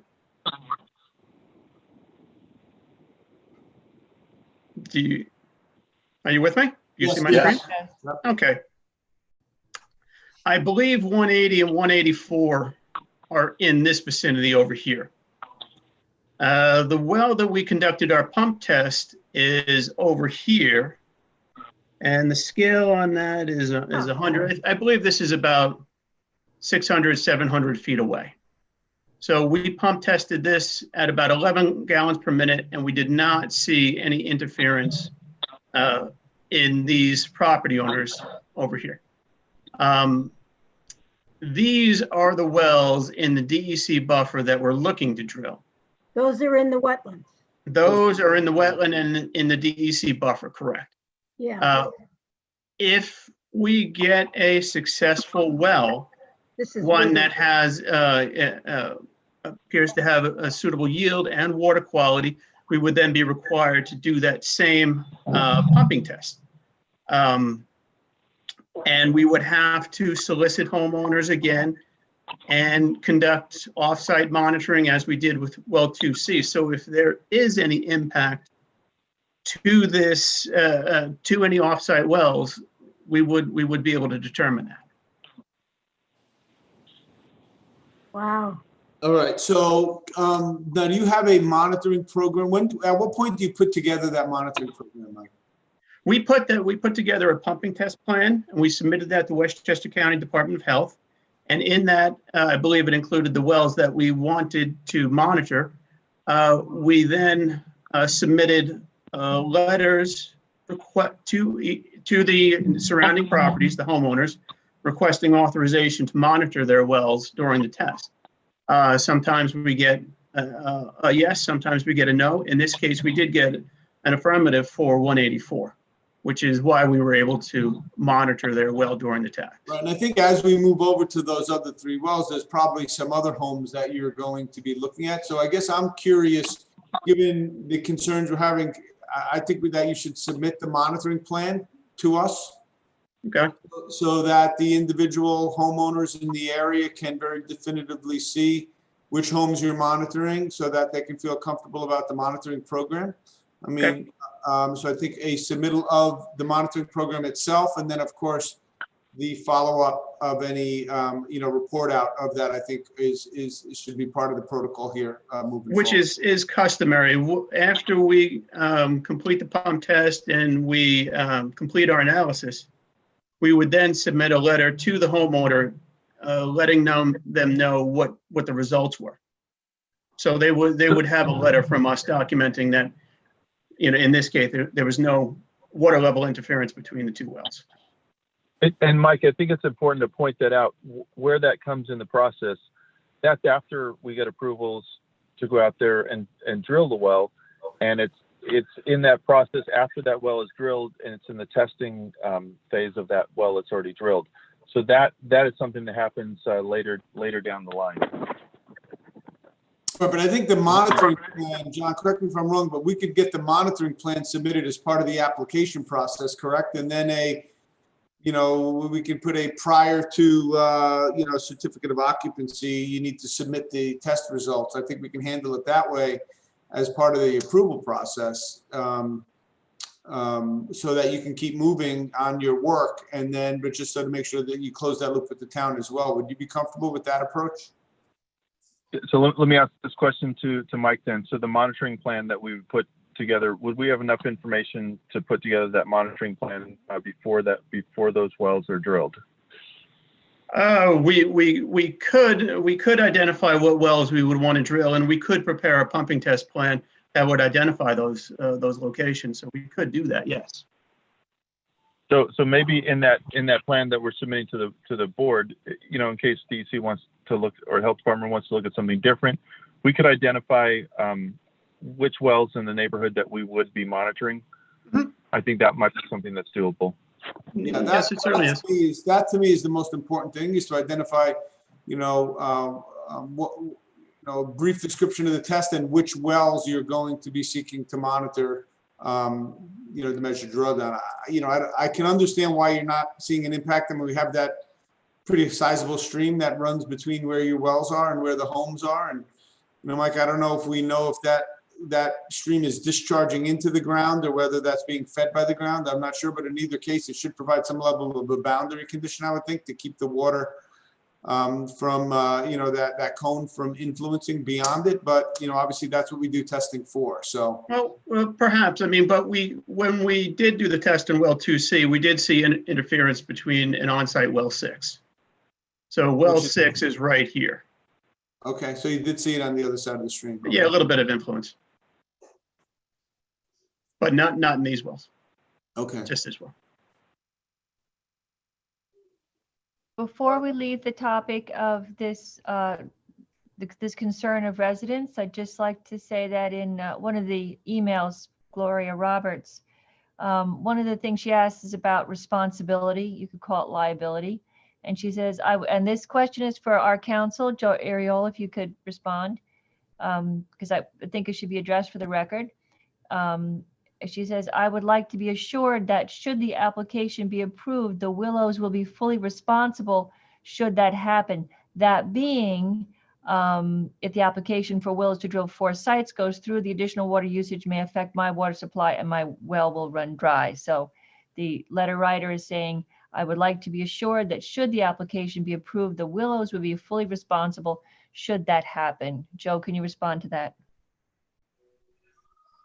Well, yeah, so responsible, I mean, it's a broad term. They'd continue to, they'd have to continue to, that you can't damage somebody else's water supply. I mean, and if it's traced to your usage, then the Willows, like any other party, would be held responsible. I don't know if the question maybe means something else to the applicant in terms of how they're typically, how they typically view that concern. But generally speaking, you're certainly always liable, not to adversely impact a neighbor's water supply or well. I don't know if the applicant wants to speak to that, but that's my response. Sure, I would like to address that. Oh, go ahead, Joe. Yeah, I would say that's what the process with the health department is for. That they're testing to make sure that there is no adverse impact to other wells. So, we'd be following all of the legal standards of care that are out there. And I would like to add on to that. We are not looking to increase the amount of water withdrawn from the aquifer to anything above what historical levels are. The purpose of these wells is really to restore lost yield in existing wells. So the additional taking, there isn't going to be any additional taking. I can figure it out worst case. What the historical demand is going to be the future demand unless there's additional development. No, I'm saying somebody with Mr. Shortell,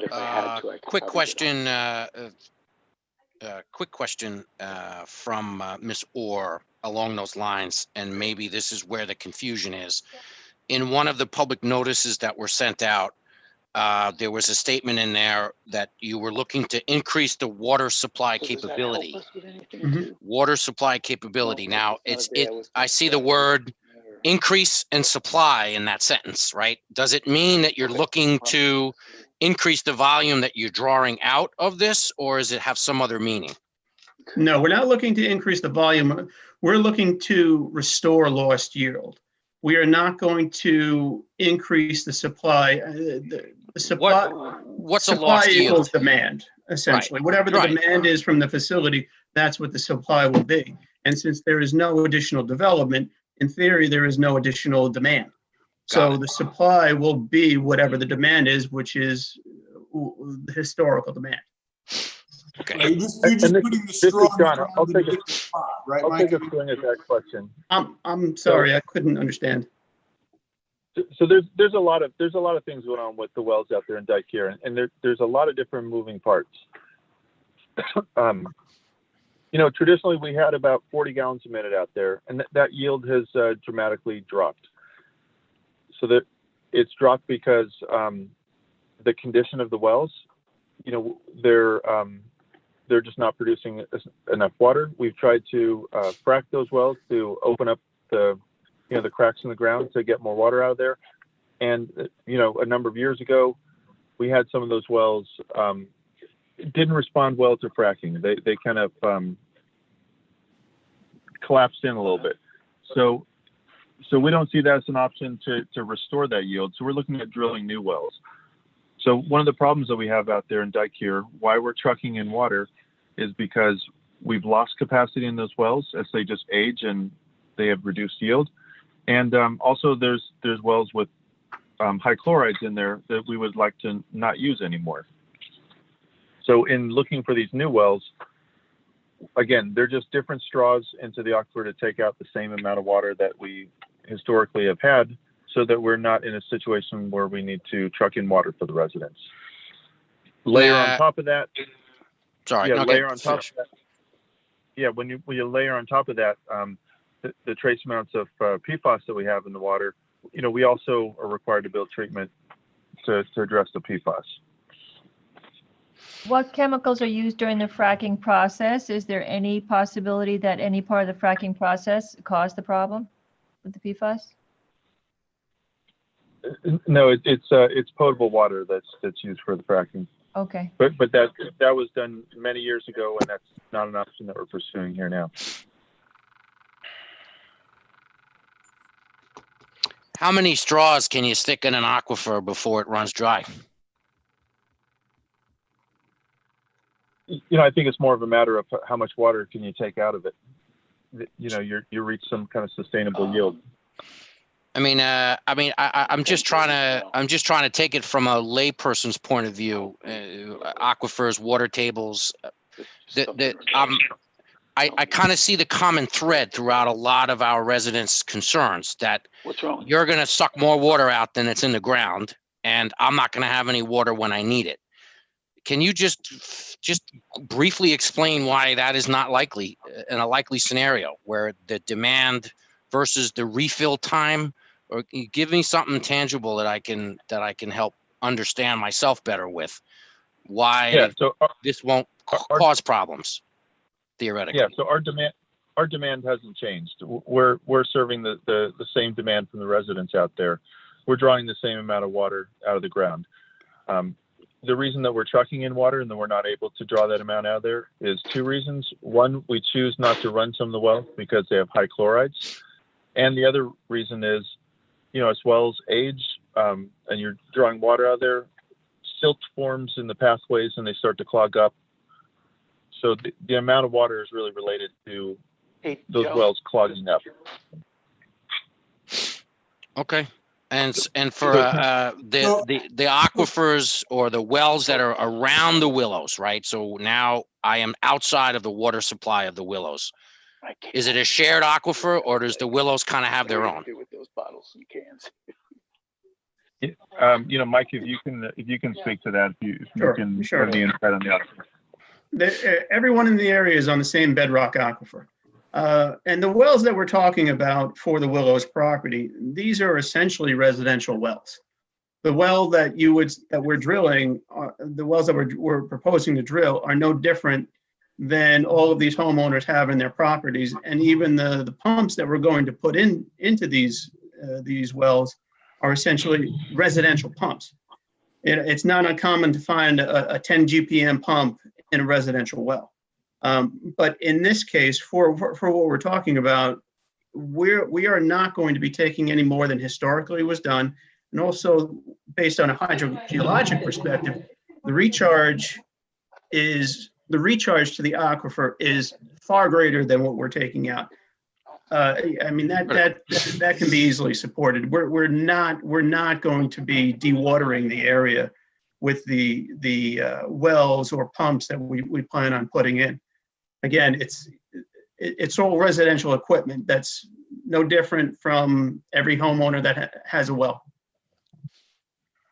All right. Thank you for clarifying that. I think I understand that a little bit better now. I think, Chris, because they're bedrock wells, right, it gets a little more complicated. If it was overburden wells, meaning they're just in soil, right, the cone of influence, in other words, there's a certain level of groundwater, and then when the pump turns on, it would suck that groundwater down to create gradient, to have the water flow towards the well, right?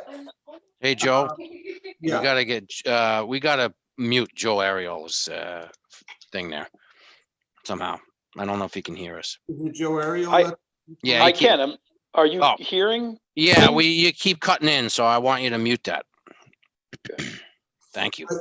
So in an overburden, right, as the water, it's going to create a cone, and that's going to create the gradient that has the groundwater flow to the well, right? Now, because these are in bedrock, and before I go to that, when you're in that situation, it's a lot easier. You can measure, it's the amount that cone of influence extends out from the well is really would be a function of the permeability of the soil. The more gravelly it is, right? In other words, the quicker the water is going to flow to the smaller that cone of influence is going to be. The less permeable it is, the bigger it's going to be, right? When you get into the bedrock, it gets a little tricky because it has a lot to do with the fractures. The water is going to flow through the fractures in the bedrock, which is why we need to monitor the wells that are around, because we could be putting a well in the same fracture that somebody else is drawing water from. And we'd have to make sure, as Mike says, that the recharge coming into that area from the water around it is basically enough to satisfy, both well demands, right? So that's about as a lay explanation as I can give for it. So that that's why we monitor, because fractured bedrock is unpredictable, and that's why they have to monitor it. Oh, exactly. Mike, was that okay for an engineer pretending to be a hydrogeologist for a second? Sounds good. Sounds good. And for the guy that knows none of that, it sounded really great. And it actually clarifies a lot, right? Because there's this concept that like you put a straw in a bottle of soda and you put 2 straws in, you reduce it down faster. And so I can understand why everyone's concerned, right? It appears that this was a fast moving project. Public notice, 30 days. Oh my God, I didn't know they were doing this. And it's my water. And that's, again, along the lines of some of the critical infrastructure that we're worried about with electric and telecom. Water is right up there with everything else. It's a necessity. So I just wanted to help clarify this so that I understand it better, that the residents of the Willows and those on the outside, because we're just replacing wells that aren't at where they should be, isn't going to create such an impact. This giant 28-foot machine that's going to suck all the water out of the bedrock. I hope that we can help ease some of the anxieties that people are feeling about this, and rightly so. Right. So Chris, because I can't help myself, I have to continue your analogy, right? Sorry. So think about you drinking out of that bottle of soda with 1 straw. You can only suck so hard, right? Right. If you had 5 straws, you probably couldn't suck any more water because your body can only take a certain amount of soda down. It's that same situation. You can only suck demand. You can only demand a certain amount of water, regardless of how many straws you put in your mouth. If you're only drawing a certain amount, it doesn't matter if you have 1 straw or 5 straws, you're still going to satisfy that amount, right? So maybe that's trying to carry that analogy through. Maybe that is, kind of putting some context around what we mean by demand. The collection of all the people can only drink so much water at any one time. And this is just, yes, we might be pulling from different locations or more locations, but regionally, it's the same amount of water being sucked out of the ground, or the same amount of soda coming out of the bottle that has always been coming out of the bottle. And there is recharge to the, carrying on that analogy. Imagine that this bottle of soda keeps continually getting filled by this magic cloud of soda. It's a soda cloud. That's what essentially it does. Precipitation, it recharges the aquifer. I have officially unmuted for a moment to, as your counsel, advise you to stop now with the analogy. I couldn't feel help like we myself. might be getting into dangerous territory with some of this, and I just think we should be careful. No, that's good. So I think it seems to me, Mike, where we're at is you got to look into the overlay district. Yep. I think that you want to submit your pumping plan, at least a conceptual pumping plan, and what that would look like, so the residents understand that. Mhm. And then take a look at the comments, and maybe you can summarize and give us a response to comments. Sure. And then we can pick that up at the next meeting. Not a problem. Can I just ask a question? What is the expected lifespan for these wells you'll be creating? The expected lifespan, well, it depends on how they're operated. In theory, the wells should last, 100+ years.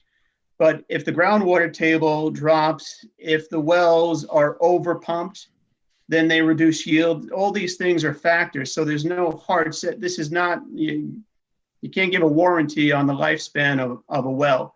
A lot of it is how it's operated. If you overpump the well, you tend to plug up the fractures over time. If you maintain the well in a proper way. And when I say that, by keeping the water-bearing fractures underwater so you don't expose those fractures to the atmosphere, you're going to increase the longevity of that well. But these should last for decades. Okay.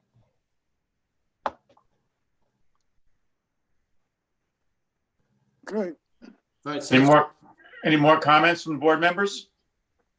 Just a slight one, and that is if indeed it is in the groundwater district, and as I said, the map isn't the greatest, but it sure does look like those wells are in the groundwater. It requires an extra step for you. Yeah. Historically, that aquifer is the largest in Westchester County.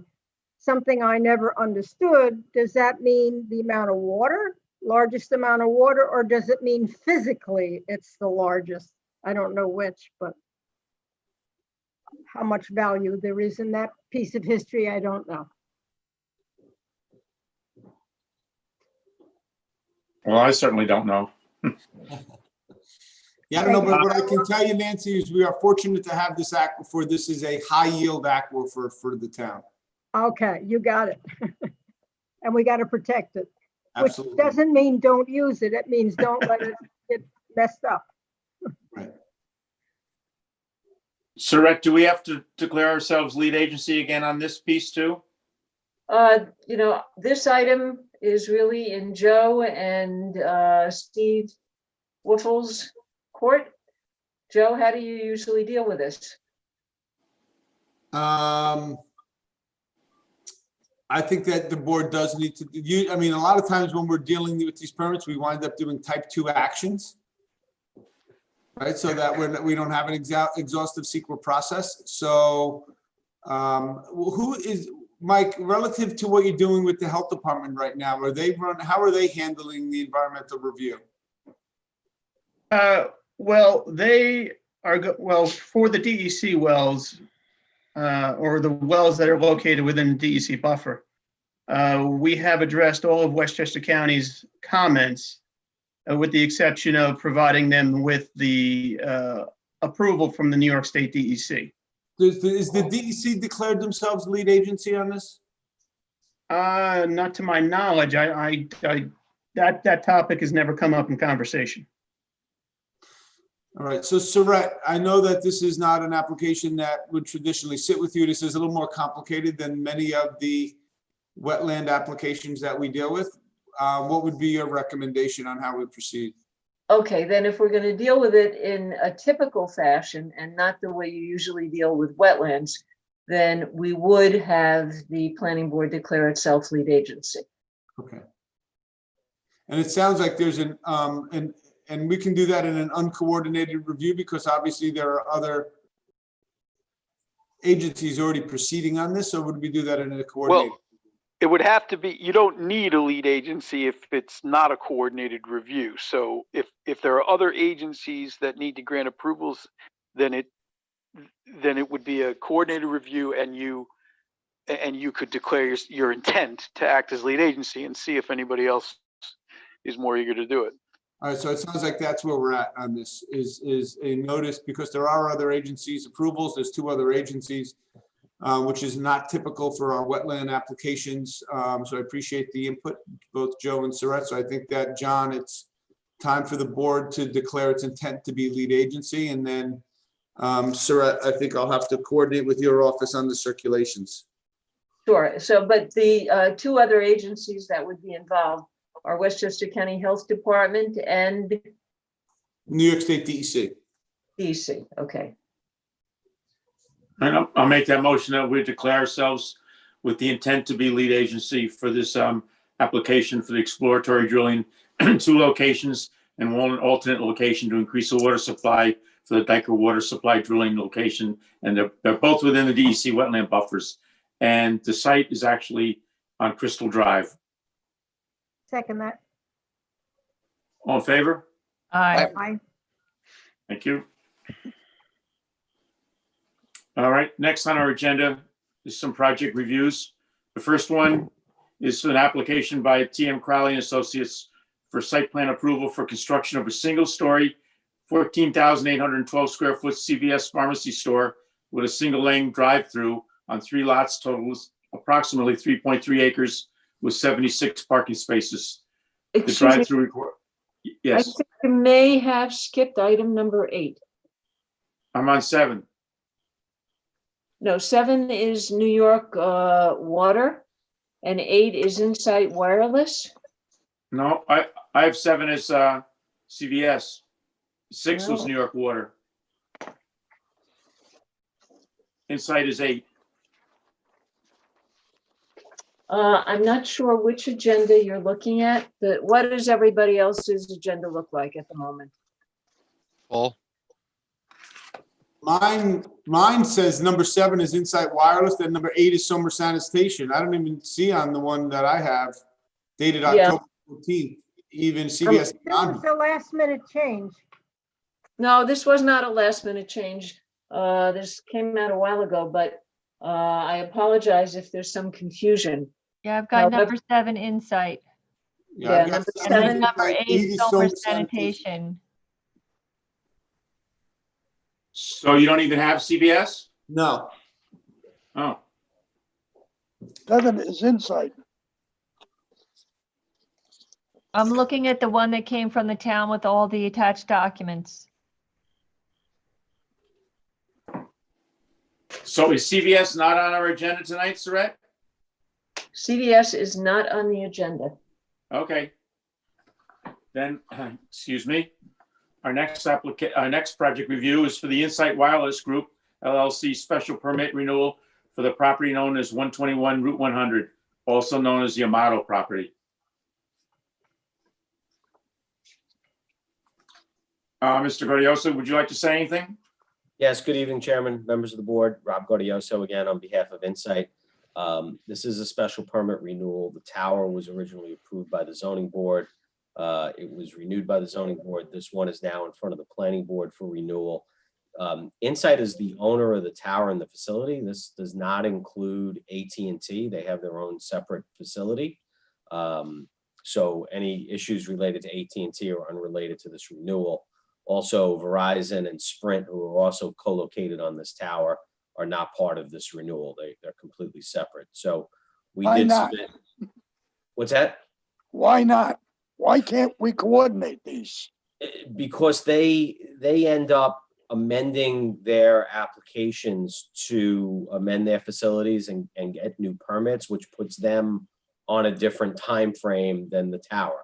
The tower will always be on the same 5-year time frame, but the wireless carriers, they're constantly modifying their facilities to keep up with technology, and that's really the reason. So what we submitted is we did submit the structural report as well as the site inspection report. We submitted the fees, the form, some other information along those lines, but we did submit the requirements for Insight special permit renewal. So Rob, can you just clarify again? Insight do they own any telecommunications equipment, or are we just talking about the tower right now? They own the tower, the fence. They take care of the access drive, the compound, but none of the telecommunications equipment that provides the actual Right. service. So I presume the reason why you mentioned that is because this is one that starts getting in that area where we've heard some concerns about a coverage promised versus coverage delivered. And so I appreciate you providing that clarification to the board, because I know my mind was going there as well. Yep. We're just talking about the tower. We're just talking about the renewal of the special use permit for the tower and the Correct. compound, which really starts to limit what we're talking about to, there hasn't really been any changes, and the structural integrity of the tower, which, sounds like we need to connect on that as well, based on what has been submitted here. But I think that that's where what our review today is confined to is the tower itself, the compound around the tower, not the telecommunications equipment. Correct. Understood. Dennis, it is unfortunate when, Chris, as we're thinking about some new regs, it would be great if every time we're doing these all together, right? When we're doing the tower, we're looking at the equipment, it would be great. It's hard to make that happen. I agree with Mr. Gaudioso on that. It's hard because you know, we can approve a tower today, and you know, a month later it could be an AT&T that comes on, and then 2 years later there could be T-Mobile, right? And you know what some towns are doing? Some towns are getting away because of this exact problem. They're getting away from 5 years from the special permit date, and they're just going every 5 years. You know what I'm saying? So that way everyone comes in at the same time every 5 years, as opposed to, you know, every 5 years from the date of the permit. You see what I'm saying? Something for us, so that essentially everybody gets on the schedule of the tower, right? Yeah, exactly. Right. So that every time the tower comes in front of us, all the equipment is being renewed at the same time. Yeah, it's If easier they for everyone. co-join use on the tower, then they can join the permit renewal. Yeah, exactly. You know, it's just not the way our code is written, Dennis. That's the problem. I know that. Yeah, it would probably be a good change. It would look, it would make it easier for the applicants. It would make it easier because then there would be one structural report. Right. You know, there would be one set of items as opposed to, you know, this moving scale, and everyone gets lost about when the dates are. You know, so on this application, relative to the structural for this tower, we have received the letter. A lot of the language in the letter is great. There's two things. One is, you know, Rob, we need to get a site inspection done. I know there was reference photos, but it does talk about a personal inspection. So I think that that's something we have to close. You know, and I think you really should look into this. I'm not convinced based on my check that this company is authorized to practice. I'll double check. So I think know they those are looked the at it two last items year. that They I told see. us. Yeah, And you and I I'll should double connect check. on this general language anyway, that we're gonna get in these letters as we've referenced previously. But, you know, to me, that's the item, is just dealing with the structural on this one.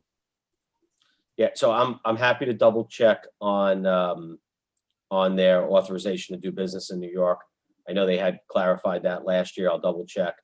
I'm happy to try and close the loop on the two reports that we submitted. One was the inspection report, one was the structural report, but I think I understand what you're looking for there.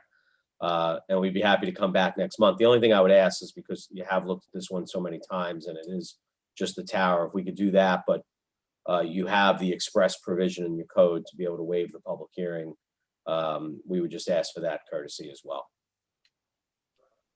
John, I'd be supportive of that in this. Okay. Well, if it was the coverage, I wouldn't, because we've heard issues with the coverage, but we're just talking about the tower here. Just the structure, right. Correct. I'll make a motion then that we waive the public hearing on this project. Second. All in favor? Aye. So let me work on those two items we discussed. Once I have them, I'll ask to come back on the agenda and we can go from there. And Rob, let's connect offline so that we can resolve our differences if there are any remain, and we can just come to the meeting next time with the resolution. Sounds good. Thank you. Thank you for your time this evening. Thank you. Thank you. Next is Somers Sanitation, correct? Yes. Okay. Application of Somers Sanitation, Inc. for the construction of 14,170 square foot new building and reconfiguration of parking on 4.132 acres of a total 5.2 acre site. The two lots which comprise the affected portion of the site are to be merged as part of the proposed action. The project is located in the OLL, which is Office Light Industrial District, and the GPOD, which is a Groundwater Protection Overlay District, thereby requiring a special exception use permit. Is there anybody here from the applicant that'd like to say something briefly, and then we'll get to staff? Yes, Mr. Chairman. Good evening, Honorable Chairman and members of the board. It's very late, so I appreciate your hearing this matter, and I'll try to be as brief as possible. My name is Leslie Snyder. I'm a partner in the law firm of Snyder & Snyder, and I'm here tonight on behalf of Somers Sanitation, together with Richard Calogero from the Cornerstone Engineering firm. This is all in connection with Somers Sanitation request to improve its existing solid waste transfer and recycling facility at 241 Route 100 in Somers. The property is located off Somerstown Road, Route 100, and comprises approximately 5.2 acres. The property is located in the office and light industrial zoning district, where recycling facilities like the facility proposed here is permitted. As you may recall, we informally appeared before this board back in May to discuss the project and its need to perform the improvements to comply with the current DEC regulations. In order to comply with these regulations, the applicant is required to have a fully enclosed building so that all the material that the applicant processes at the site will be handled in a fully enclosed building prior to being transported to an appropriate off-site location for final disposal or reuse. In addition to the fully enclosed building, the applicant is proposing to replace its existing scale house with an updated scale house to weigh the material and install a related scale, a water tank, and a parking pavilion to cover the applicant's vehicles. In connection with these improvements, the applicant needs a few variances due to the configuration of the property. So from the zoning board. So tonight, what we would request is that the planning board refer the project to the zoning board for the variances and for the planning board to declare itself lead agency under SECRA. We're happy to answer any questions, and I'm happy to go over the variances with you if you like. I included a memorandum in support of our application, as well as a detailed memorandum from Cornerstone Engineering detailing each of the variances and the need for them. You'll note that the variances that are being requested won't have any adverse impact to the area because we're adjacent to other industrial property, and we're actually giving ourselves on one direction a little bit more setbacks than we currently had. And in the other direction, the variances were in a very small corner of the property. There's a steep drop. And so there's still going to be a sufficient buffer from any structures that are in the distance from our facility. Thank you. Joe, Surratt? I can comment. You know, I've looked over the site plan. There are a number of items that I identified in my memorandum. I have had several conversations with the engineer, Richard Calagaro, who understands some of the changes and the information that is needed. One of the things, so I think I don't need to go over all the details. They're in the memorandum. I think, Leslie, you should identify prior to the board making its recommendation, specify exactly what the variances are, because there's quite a few of them. I think 5 altogether, if I'm correct, maybe more than that. 8, actually. And what Leslie had said was that what the board does need to do tonight is declare itself lead agency, and if it's of a mind to, refer this to the zoning board with a recommendation for approval. Just looking here, one of the things that I sent a second memo on was the fact that this site is within the groundwater protection overlay district, and that the applicant will need a special exception use permit. And in order for the board to grant that, the applicant will need to prepare a hydrogeologic study that's required by section 170-32(6), 8 rather. So those are my comments on this. And Joe, if you want to go over any other items. Sure. And, you know, what we did is we put together a pretty comprehensive memo. I recognize, Rich, that this was a preliminary submittal, and you probably, you knew that you were submitting, what you were submitting was really focused on the referral and less on all the technical comments. So I'm saying this really as much for the benefit of your client as anything else, is that, you know, this is more of a roadmap. We knew the kind of submittal and wanted to provide the guidance to the engineer to be able to address them. You know, to me, when I look at this, we haven't been able to really pin down the, you know, one of our challenges we have to work through on this, Rich, is we can't pin down the pre-existing condition, right? The existing condition to compare with. And I was going to recommend we go to an aerial survey.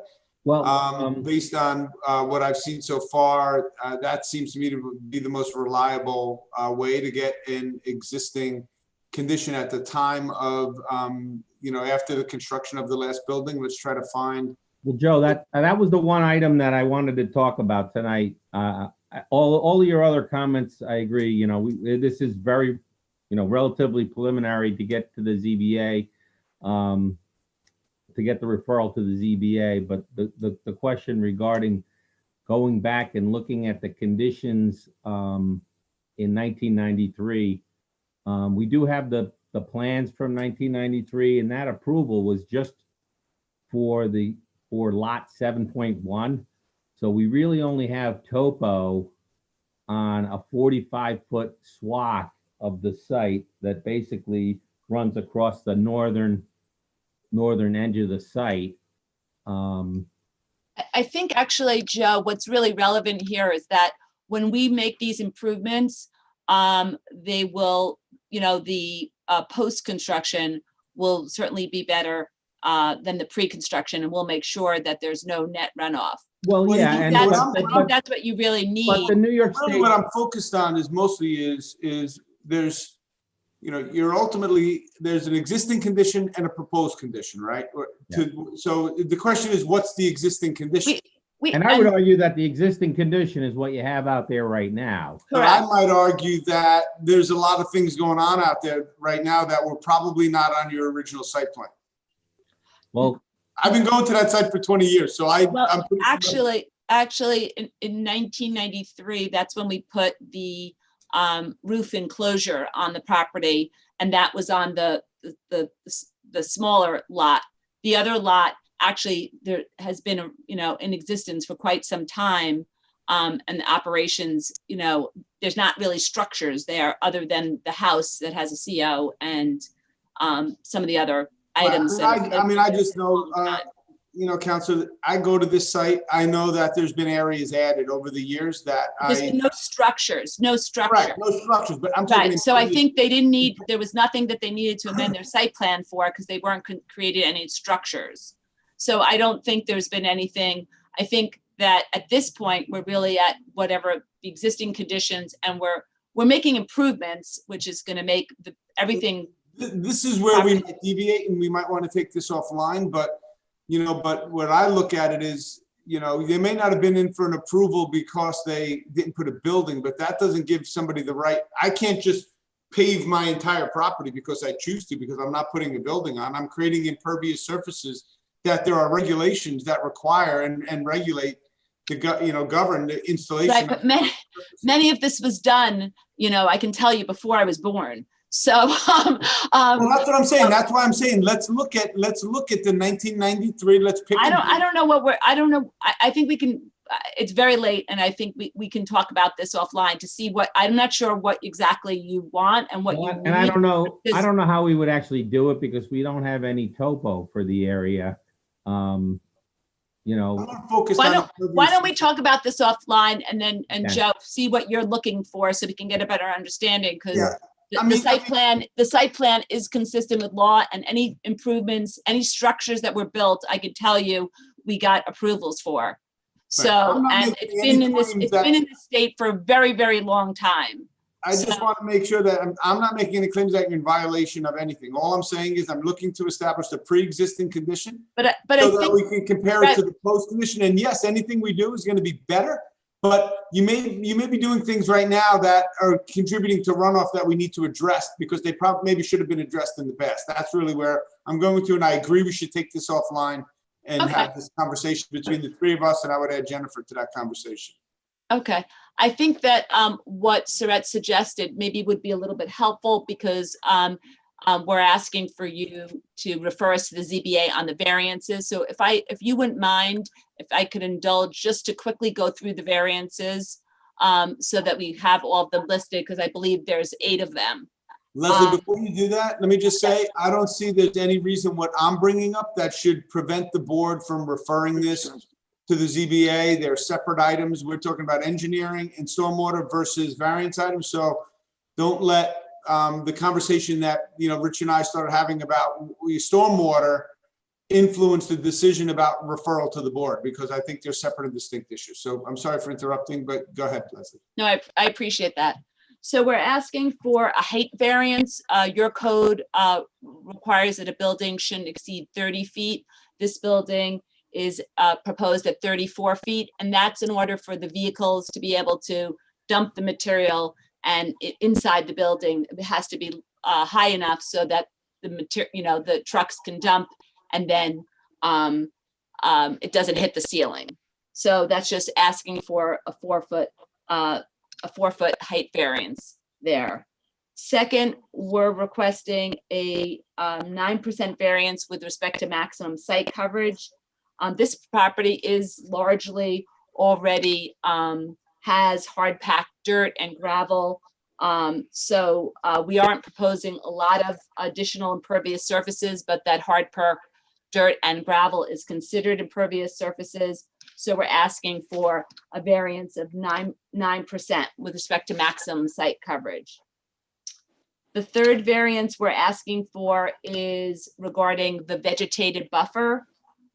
A very small corner of the property abuts a residential district. And when you abut a residential district, you need to have a 50-foot vegetated buffer, and we have 10 feet there. If you like, Richard can put the plan to show you how I was just going to small say, that you want area me to is. share my screen and I can bring that up? Sure, if you think that would be helpful. I think so. It's the scale building. Oh, boy. Which building? The scale building. Yes. That the building, Can you see that? Yes. yeah. So Rich, maybe you want to go through the variances on the plan just to make Okay, it for them. sure. So again, this is the main transfer building where we need the height variance. And as you may recall, when we were in front of you in May, we were showing a much larger building. The parking pavilion was going to be on lot 11. After consideration, the size of the building that was necessary and the desire to bring everything onto one lot, which this will be once we get approval and can combine 7, 1, and 9, we brought the pavilion back onto the site. Let's say that's what we'll call it now. Leslie was talking about the residential vegetative buffer. So this area up here in the northern corner of the site is zoned residential. It's heavily wooded.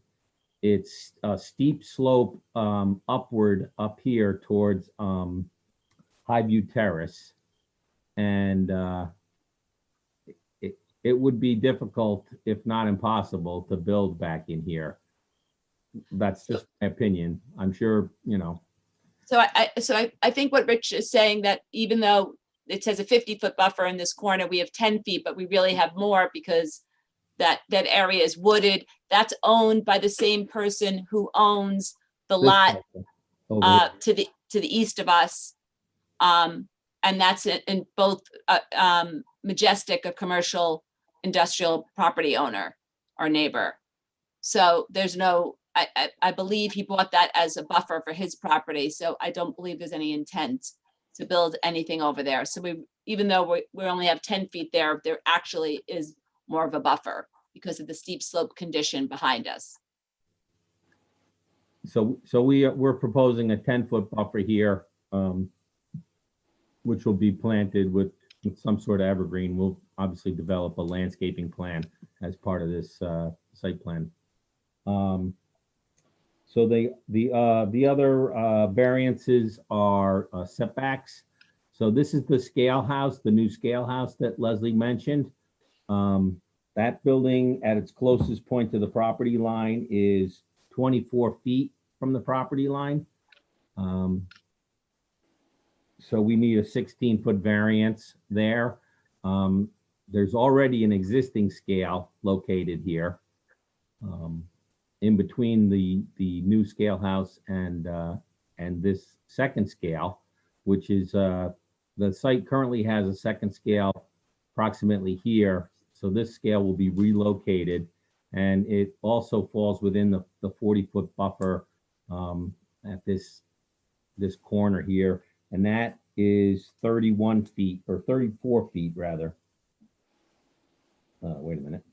I think it's 31 feet. 31 feet from the property line. So that would that would require a 9-foot variance at the closest point. So those two scales, which are very small, they're supposed to be 40 feet from the property line, and ours are slightly less, but there was previously, it was like on the property line, the actual enclosure. So we've actually created space that wasn't there before. Can I just ask you a quick question? Why is it Sure. dropped down to 40 when the other corner was 50? This is a different concept. The 50 was a vegetative buffer if you abut a residential zone.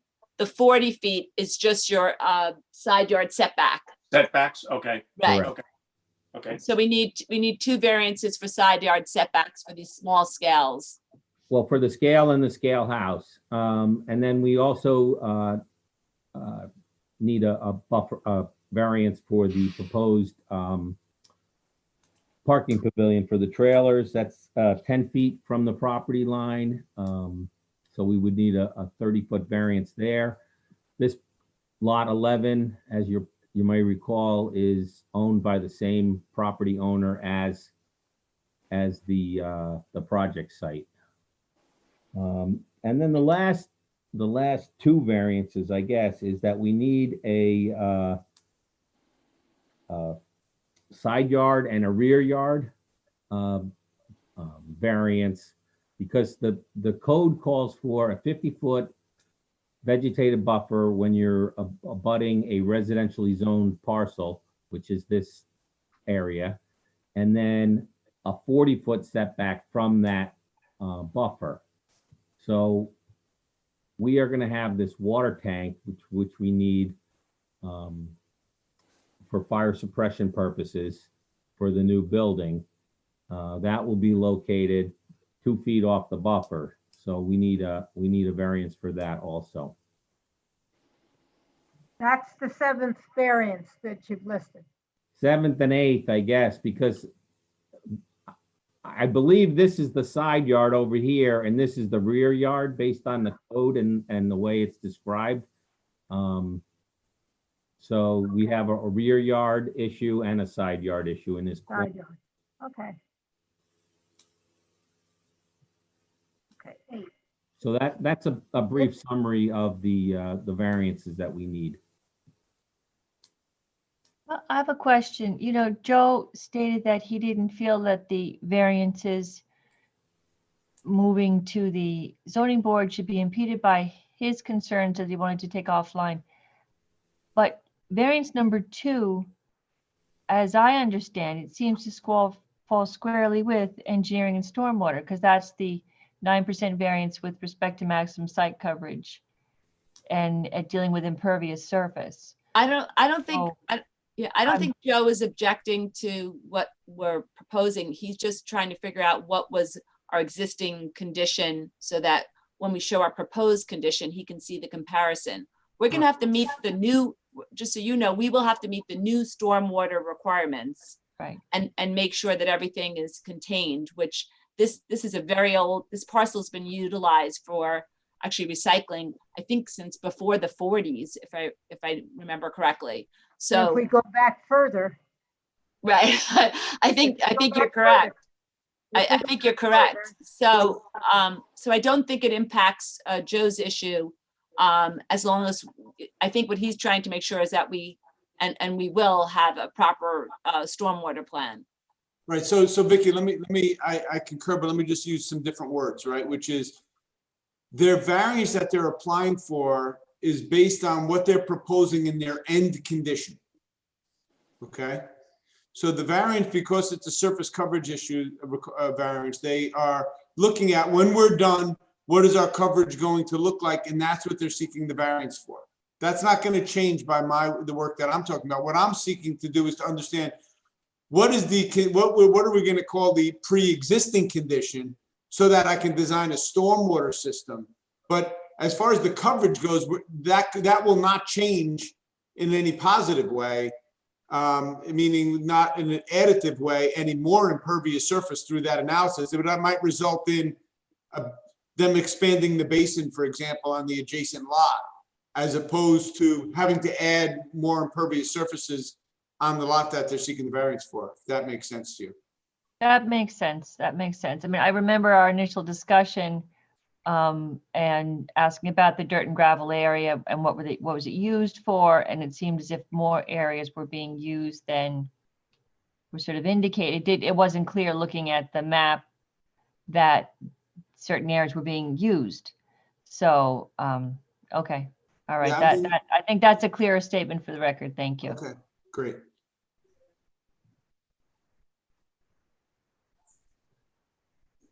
Do we have any more board member comments or any other staff comments?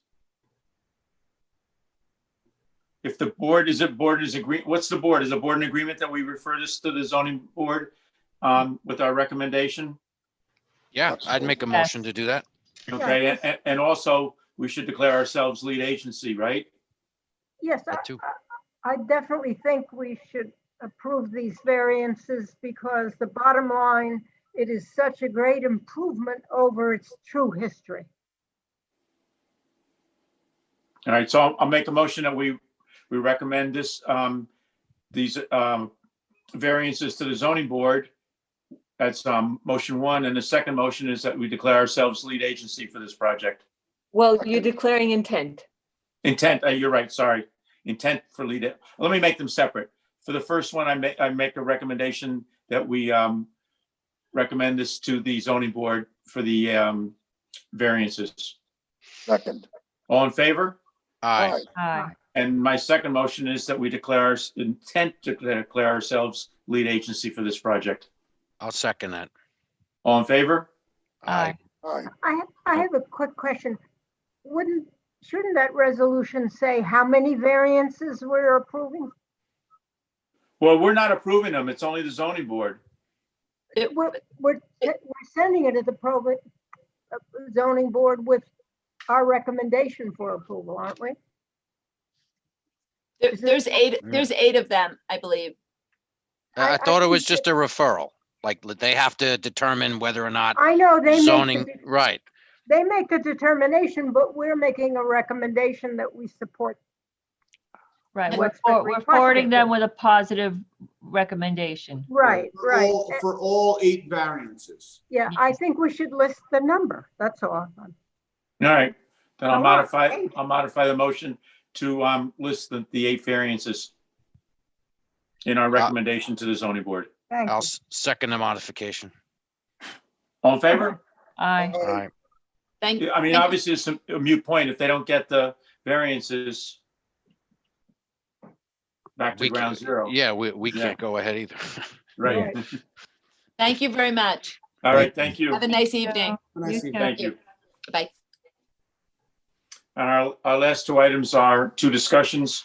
One is referral of the October 1st, 2020 from the town board to the planning board regarding the BHP district. I think everybody's familiar with this. They're trying to change the zoning to the code for the hours of regulation. The hours of operation for the retail stores in the BHP.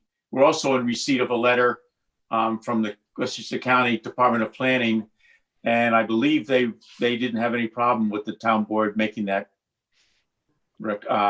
proposed amendment. The last paragraph, they had some concerns. And I Yes. share their concerns. Would you read the concern? Sure, hold on.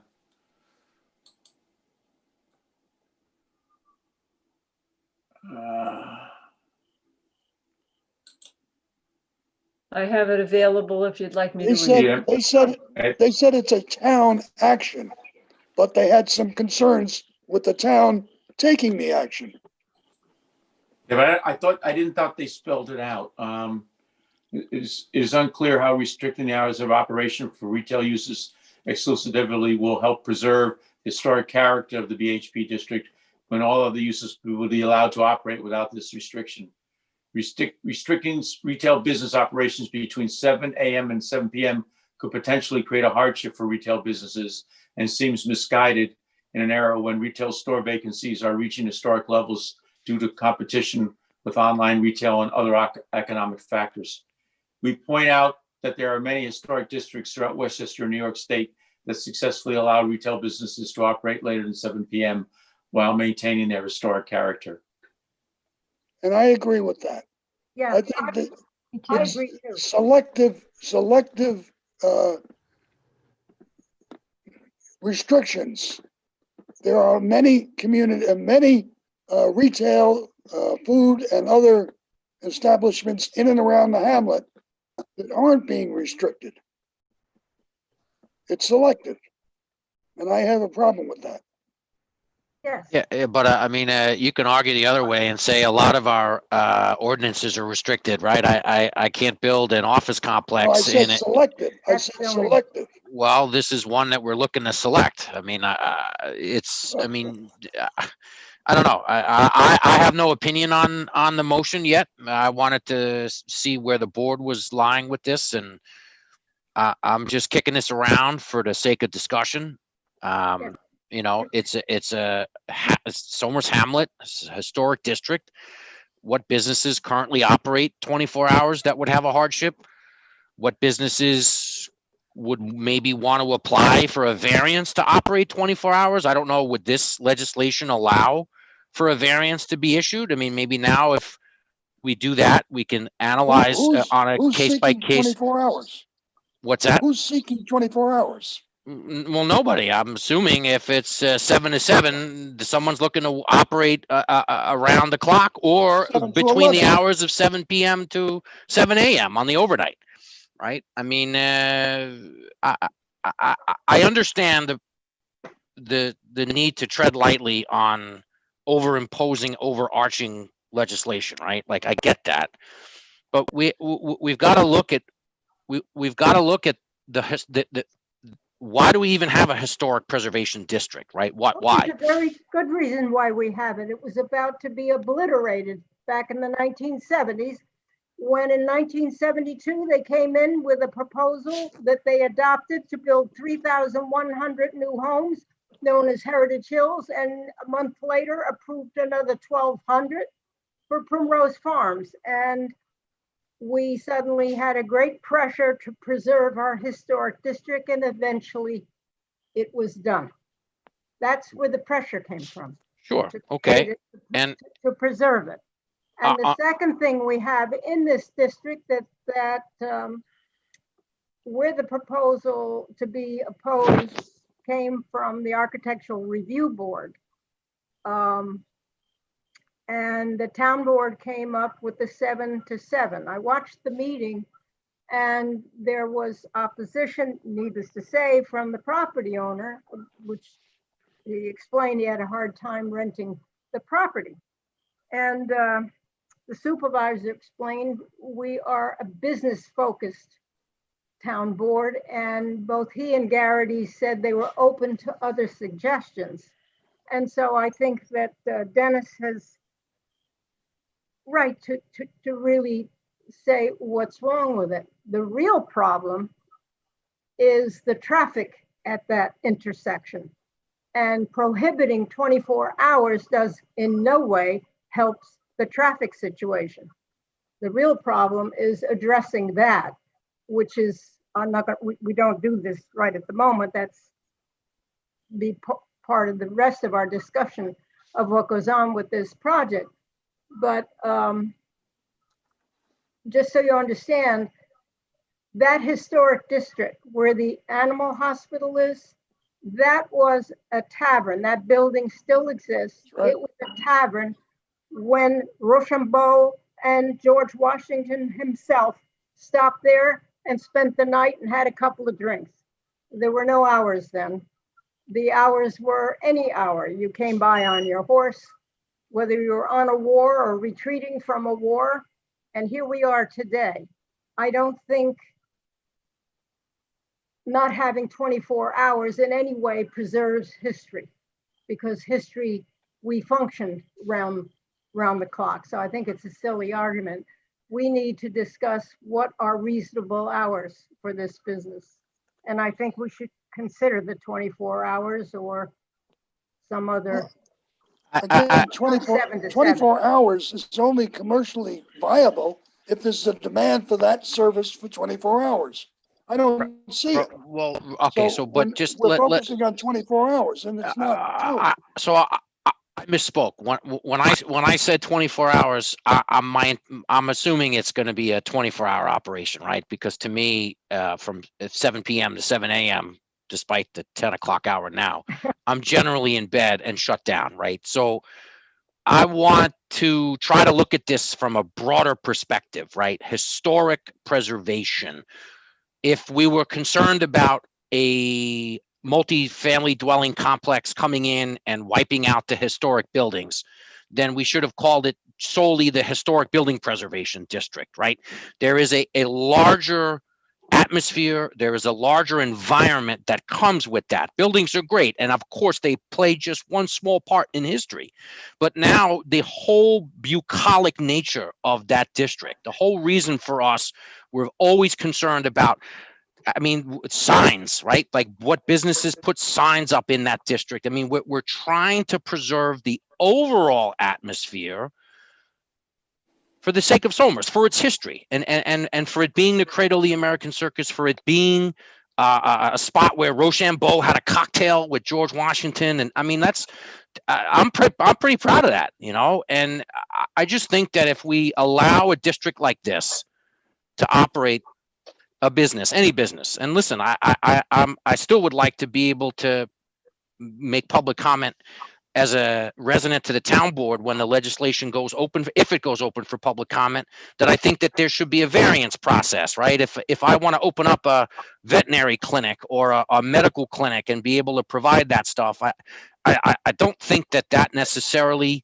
you know, we have to still look at the greater good. And I think for the greater good of the Somers residents, preservation of that area is critical to our history.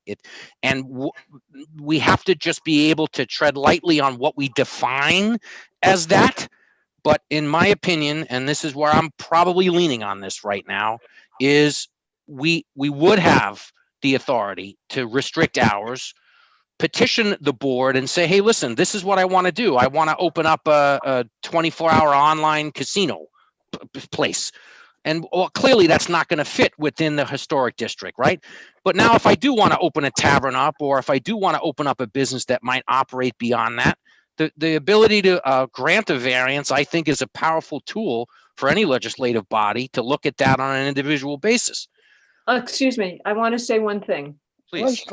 You mentioned a tavern or something like that. The restriction that the board is looking at is only for retail uses. There is a separate category for restaurants and things like that. And that is not being considered for restricted hours of operation. The only uses that are being considered for a restriction on hours of operation are those that are considered in this historic BHP district, and they're defined, are for the retail stores and the uses in those stores. So it's very specific. Thank you for clarifying, Surratt. I do appreciate that. I was not aware. I thought this was a blanket hours of operation rule in the district. Joe, did you had to say something, Joe? I do. I tend not to chime in substantively on what the board is thinking about, because, you know, obviously these are discretionary decisions by the board. I chime in here only because I've seen this kind of provision be debated at other boards, and I've been on both sides of the aisle of it, representing the municipality and the retailers on occasion. The only thing I would say is if what you're looking to avoid is a certain hours of operation that almost by their definition will change the nature of a district, it's often better to say what times you do not want them open in, as opposed to putting significant limitations on what time they can be open. So for instance, you could simply say no 24-hour establishments, or nothing should be open after midnight. I mean, I'm just throwing those things out there, right? Thank you. From retail establishments. But one thing to keep in mind, especially during really challenging economic times for retailers, is that, you know, remember that there are times during the year, significant times during the year, and they happen to be times when business is often good for retailers, the sun doesn't go down until 9 o'clock. Mm. And so you just, I think, want to be a little careful, maybe even get the direct input of retailers, because you could really be taking an hour and a half or 2 hours away of really prime time. Yes. You know, in a crisis period when actually going the other way might be exactly what it encourages somebody to shop local, for instance, right? And is that they can. So I don't know. I just, again, I guess I would narrow it to these two thoughts. It's, if the idea is that you know there are certain times you don't want places open, then that's often the better way to approach it. And then, as I said, the other comment would just be, frankly, I guess it's just a subjective comment. In my experience, 7 o'clock is an early shutdown time for retailers, in a lot of businesses. And so it's just, maybe again, it's a suggestion by the board that they get the direct input of your Chamber of Commerce, or, you know, retailers usually know with a pretty high level of certainty, you know, how business is between 10 and 12 and 12 and 2. I mean, they do a lot of homework on that kind of stuff, and it might be worth getting that input.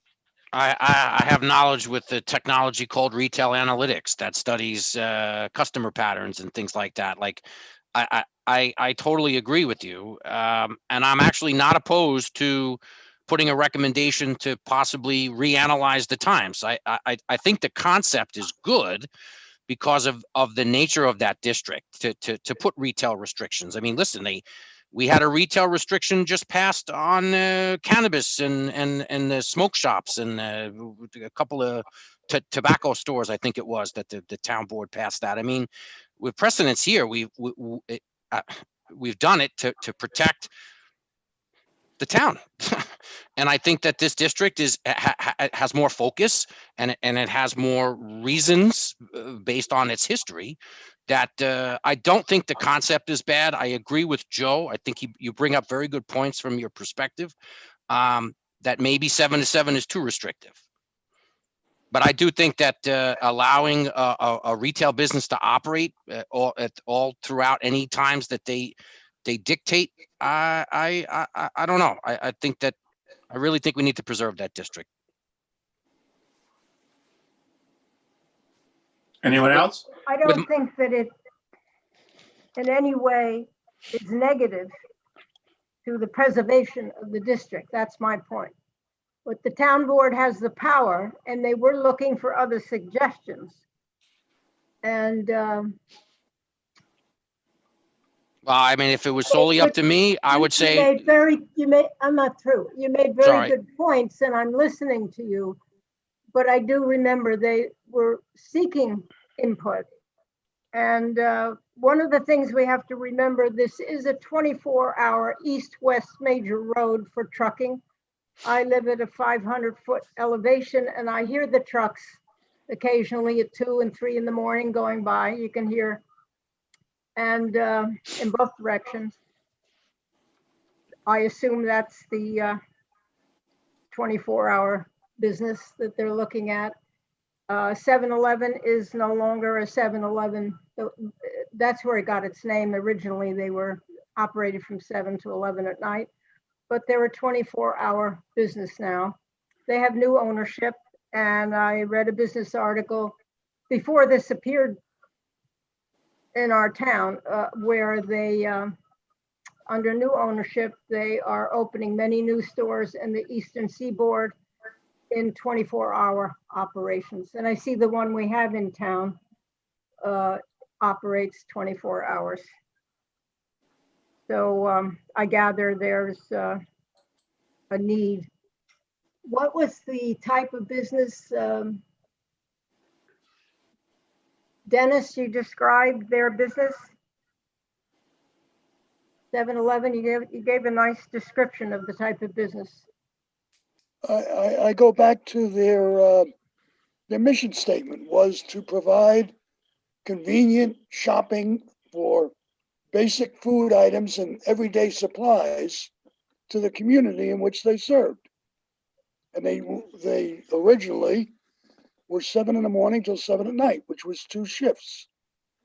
Now, maybe more recently, they're converting to a 3rd shift, but I can't believe that a 3rd shift is economically viable in every location. If the customer demand is not present, they're not going to have a 3rd shift. Doesn't make economic sense. But restricting whatever retail we're talking about, be it a restaurant or a veterinarian or, Retail. okay, retail. That's it. Right. Retail doesn't always mean just selling stuff. It's services also, retail services. True. You're restricting commerce if you restrict hours.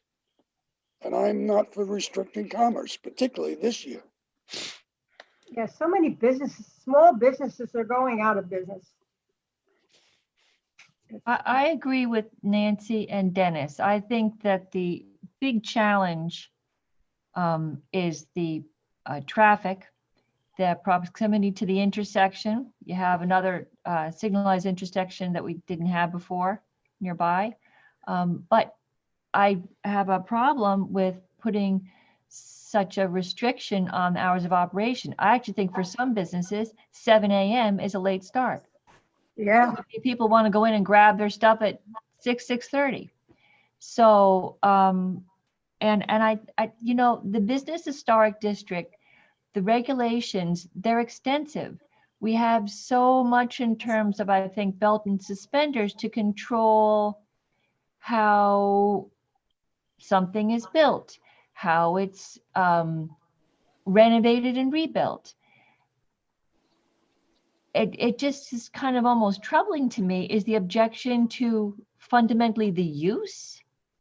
What is the real objection? Are you not happy with people going there? Not you in particular, but is there unhappiness with people going to the store at midnight if they need something? How is it that different? I mean, the building's standing there, the lights are on, and maybe somebody's working there, or the owner realizes there's no economic feasibility in doing that and they don't. But what really is the objection? A business that's there serves the community. It's there when we need it. If we don't support it, it won't be there for us. And I just am not understanding in anything that I'm hearing, and respectfully to your memo, I'm just not understand. I'm agreeing with the county planning board. I'm Norma Desmond. I get Norma Drummond. I'm not understanding what the objection is. Just not. Yeah. One of the occupants in that building is a dry cleaner. Yeah. If I want to pick up my dry cleaning after 7, I'm out of luck. Or drop it off in the morning on the way to the train station. All right, so I propose this argument. Let's just dissect it into 2. Okay. Is anyone outright opposed to any restriction on the business anytime, just whatever goes? Or I'm hearing a lot of people talk about, well, that's 7 p.m. and what if I want something at 4 a.m.? What about now that maybe our recommendation is we support the idea or not, but we support the idea with a modification on those hours. It's too broad, too vast. I don't know what word you want to use to describe it, but too restrictive. Well, no, restricting any hours is restrictive, but maybe 7 to 7 is not the point. Maybe it is 11 p.m. shut down. I mean, there's some towns that 2 a.m. it's closed, and I think that's what people look at when they think of a historic district. I would never drive through any old town in Massachusetts or in Rhode Island at 2 a.m. and have an expectation I'm going to find anything open. It's a historic district. It's if it applies, and I would just like to know if it's about absolutely no legislative restriction, or these hours just don't make sense? Well, I'll tell you what doesn't make sense. We're in a historic district. We fought to create it. But the only thing I see wrong with it at the moment are all the cars that are illegally parked for the garage across the street from the proposed 7-Eleven. Well, I mean, if we had legislation We all controlled defend that, that, we defend that business right? as we should, but let's face it, there's worse things than being open 24 hours a day, and we put up with it. And why is it a historic district? The great anchor point, buildings that functioned as taverns and hotels. Did the hotel not operate 24 hours? Right? The Elephant Hotel, the great federal style design building, it was a hotel. So when we're, what was the nature of this historic business district? How are we being so much more faithful, if that's the idea, to the historic nature by saying, oh, but you can't be open too late? The owner of the property, I don't know the man. He is another small businessman person. Property owners who are landlords are small business people. The people who then rent from them, their local business. It's a huge chain of local business. Right. And we have a restaurant in the hamlet. Why are we only restricting retail? You're not going to interfere with my having a beer at 11. Amen. And I don't think that that it's analogous to talk about the other restrictions to do with cannabis, because that's a public health issue, and I think that's different. Yeah, that's. I would put that in a separate category. Absolutely. I guess if I want to just chime in, please, with something, I guess my concern is that structure is owned by one person. And I can't help but think that maybe somewhere down the line, that entire building is going to be a 7-Eleven. And that, I think, would change the BHP drastically. Why do you say that? You have something against 7-Eleven? No, I just don't. That site, just to me, I don't know. I look at the one down 100. Wait a minute, 7-Eleven doesn't own it. Doesn't make any difference. Okay. If you're the landlord and they offer to take over the entire structure, what would you do? And I don't know this is just speculation. Wouldn't you rent the whole thing out? I mean, to me, any 7-Eleven I've ever seen, that's an awful lot smaller site than any 7-Eleven I've ever seen, the old bank site. So what's the objection? Is it the business? Is it what takes place inside? Because if no, the exterior, and the traffic that's going to be generated. Absolutely, yes, traffic, but we should have, if we're looking to preserve the BHP, then the regulations, if you look at it, it says, well, we're supposed to have trees there. Well, if we do extensive renovation, I'm wondering how the trees are going to fit in, but they've got to have sidewalks and connectivity. They've got to have trees. The regulations within it should, if we are enforcing them, applying them, that should provide the aesthetic protection. I personally think they'd have a parking restriction problem if they tried to make that whole building a single use. They wouldn't. They don't have enough parking. They don't have enough parking, no. I mean, listen, they wouldn't get approval. Not only that, it's very difficult getting in and out.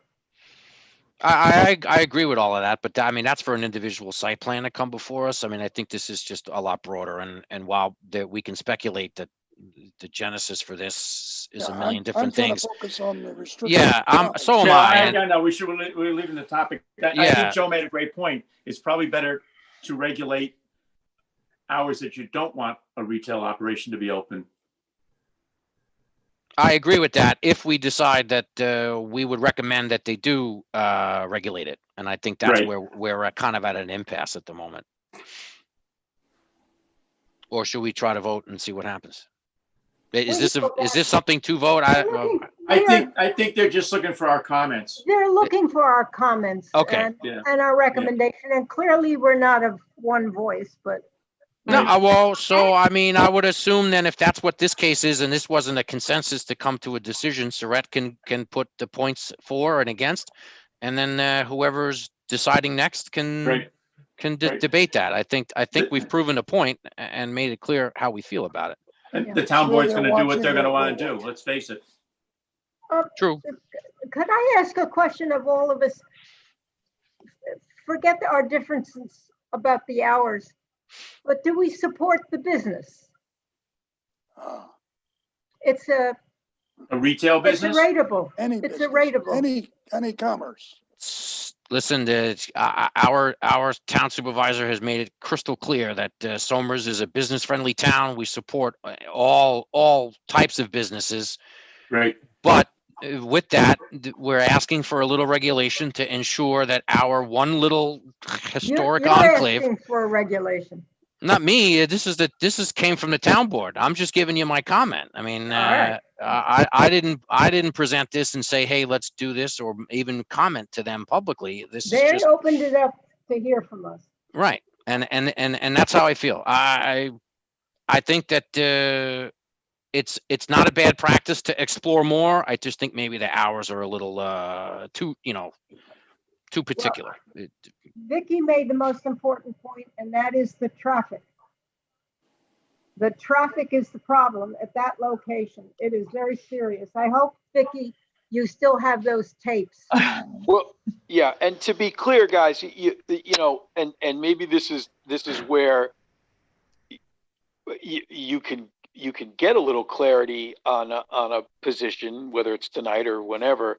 Is you know, let's be clear that this would affect all retail, you know, any future retail in that district. This is not a proposal related to a particular application or limited to a particular application. It'll have you know, consequences for the district. And once you think of it like that, again, as Vicky has said, these tend to be in districts like this, the uses are often small business owners. You know, the continuing every layer that you add in the approval process is something that costs them money to get through the approval process, et cetera. So it's just it's anyway. I just want to direct the conversation toward the broader conversation to be clear. Yeah, I agree with understand. that. Yeah, Thank you. yeah, yes, yep. All right, so we, Surratt, do you have enough information to formulate something?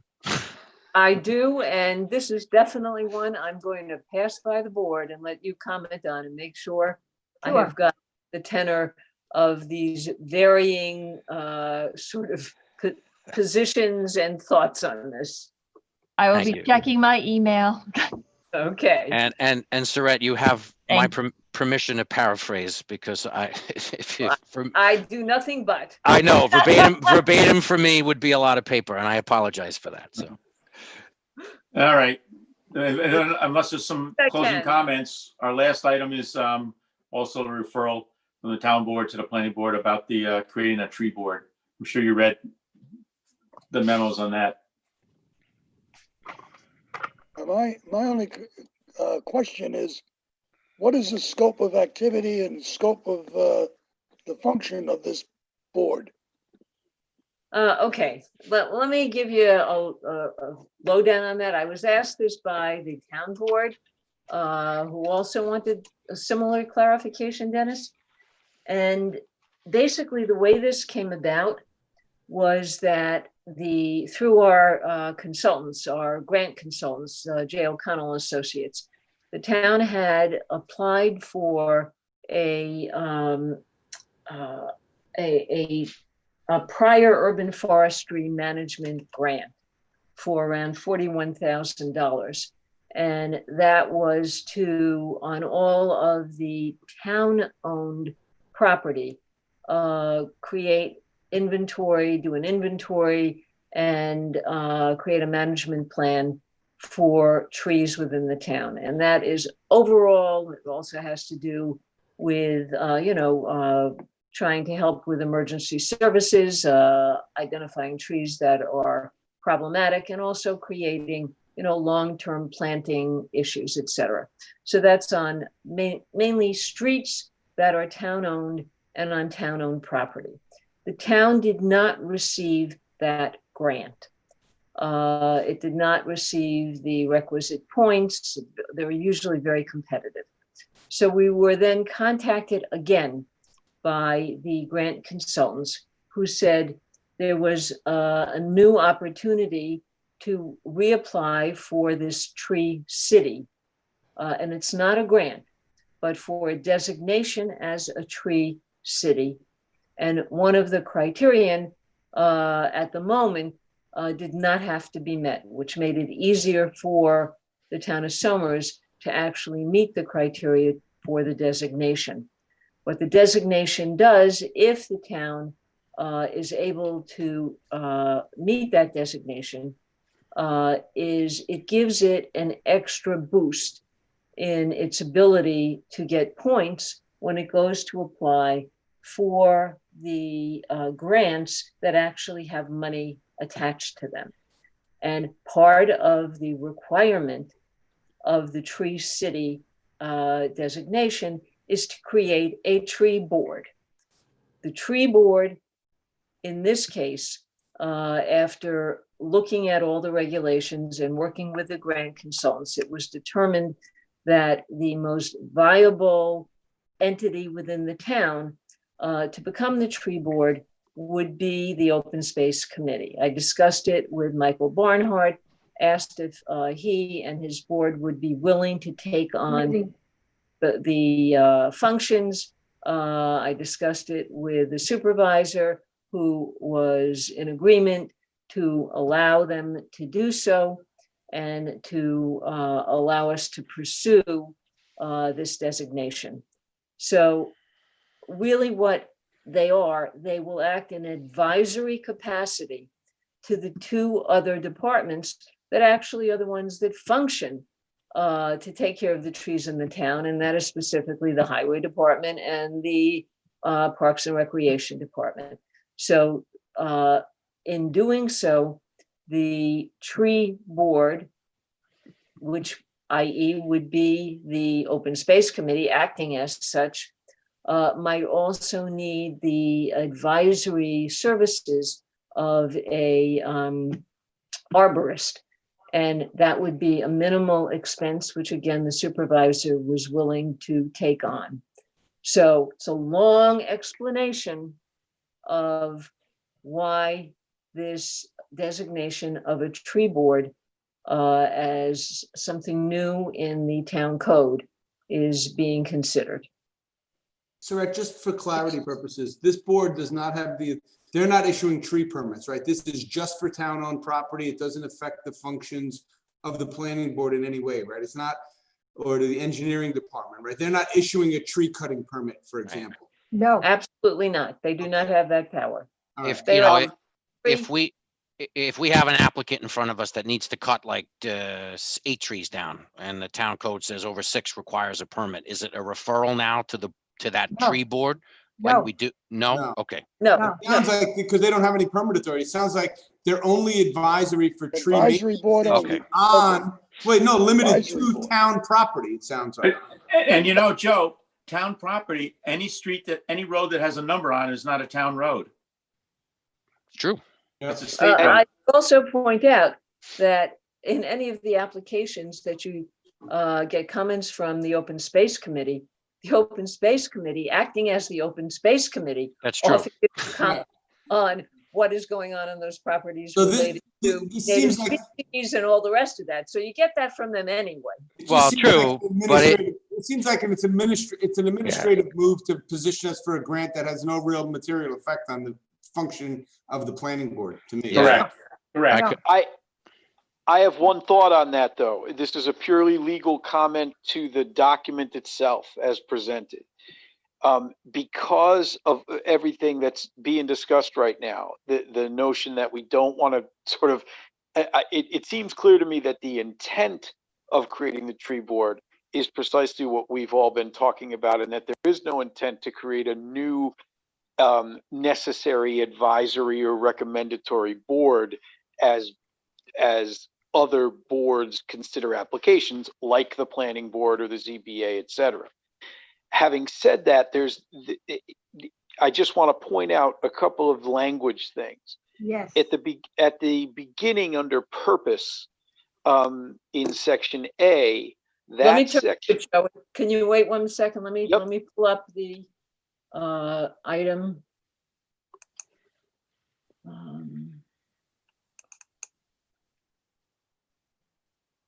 Tree ordinance. Okay, go ahead. All right, so it's 120-2 purpose, and under A, it seems to set forth there precisely what we're talking about now, that it'll provide recommendations to the Parks and Recreation Department and Highway Department, et cetera, et cetera. That's good. I do note, though, that when you go down to 120-6, B, which is review and make recommendations. By the way, I think there's a typo there. It probably should be recommendations, plural. That's for 126. Let me get down to that, please. Yep. 120-6B. Go ahead. Okay, so there it says the tree board shall advise other boards and departments regarding the location of planting of new trees on municipally owned land.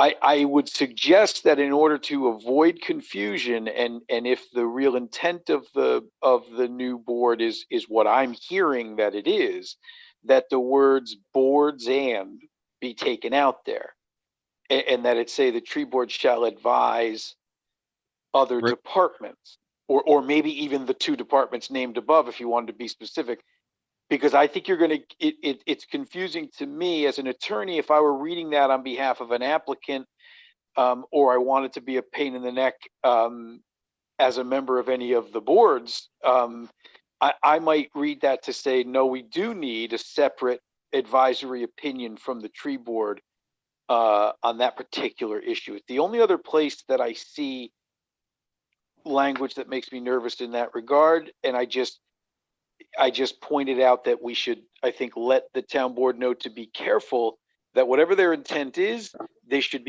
make clear that the new ordinance limits it appropriately.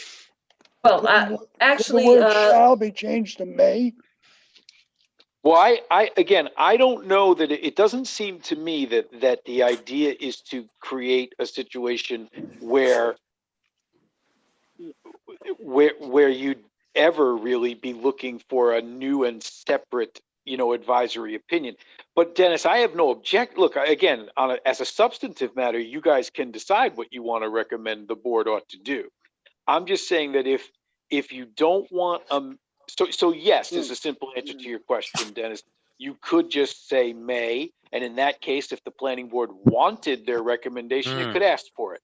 But you could also go the other way and make clear that it's, that's not what you contemplate. My point is just don't let it pass uncommented on and accidentally do something that isn't really what is intended. Yeah, no, may I comment on this? I truly appreciate those comments, Joe, because this legislation was actually my interpretation of what I was given by the consultants, and what I was given by the consultants was way off base, way off base. And so I made it more into, what we do and with this, and I think your point is very well taken, and any other comments like that are fine. So I don't think anybody should interpret this as our Somerstown board's intent. They are being asked to create this because our consultants have suggested that it is an appropriate means to get better grant opportunities. But I think we Yeah, want to be sure, like as Joe said, so any suggestions like that, Joe, I take them. Yeah, no, I think that's a great point.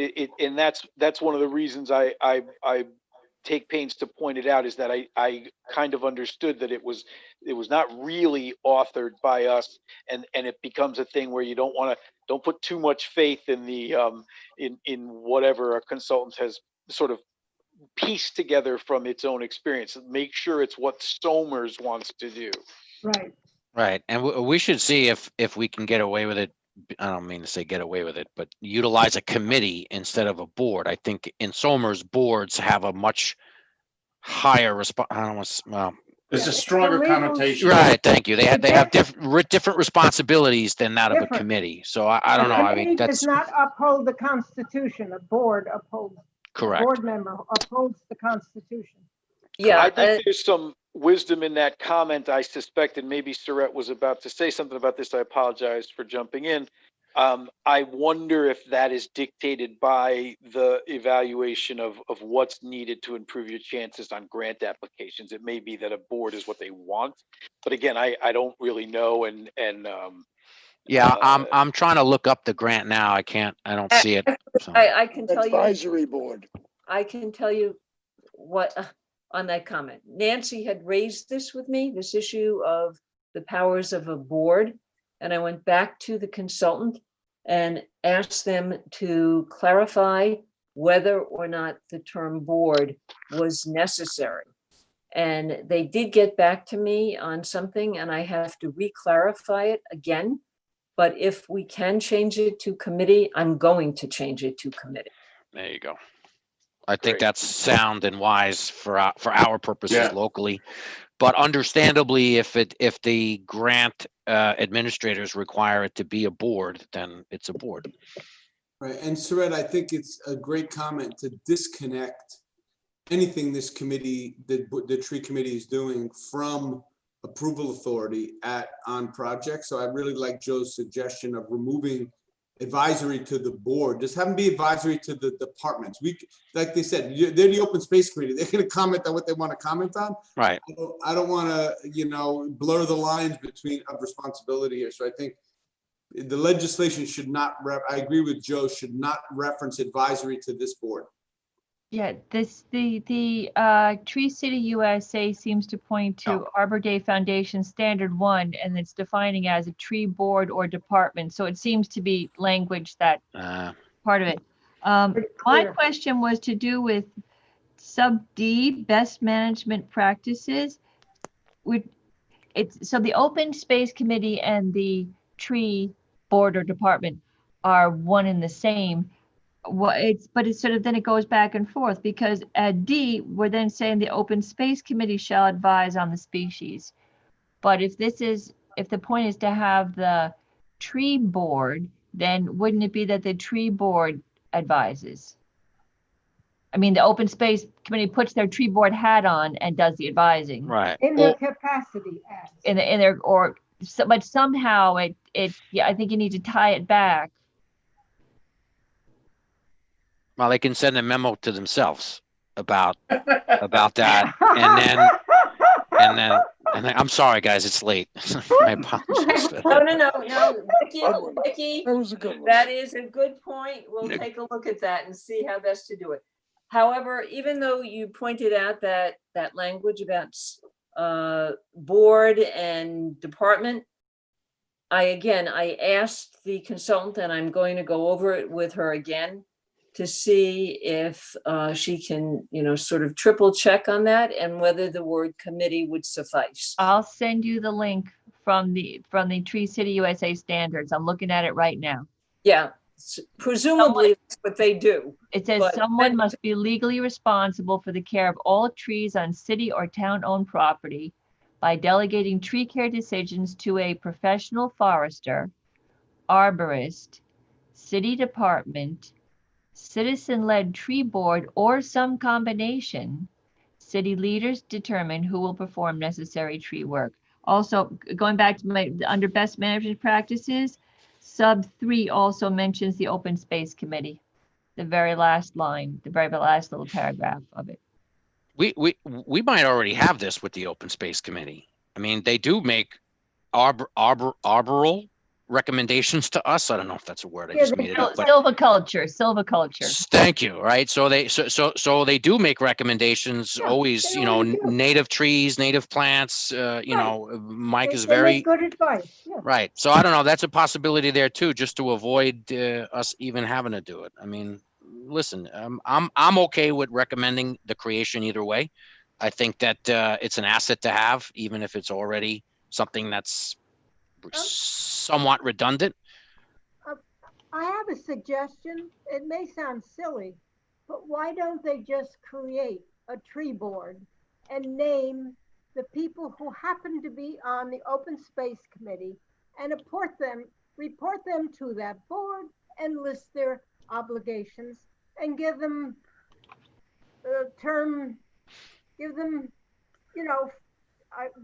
they happen to be 6 people at the moment, so they have a 6-year term or whatever it is, and they're a tree board. The fact they happen to be open, instead of trying to merge the two, just leave one the committee with their duties as they are listed, and create a tree board, and they happen to be the same 6 people. So what?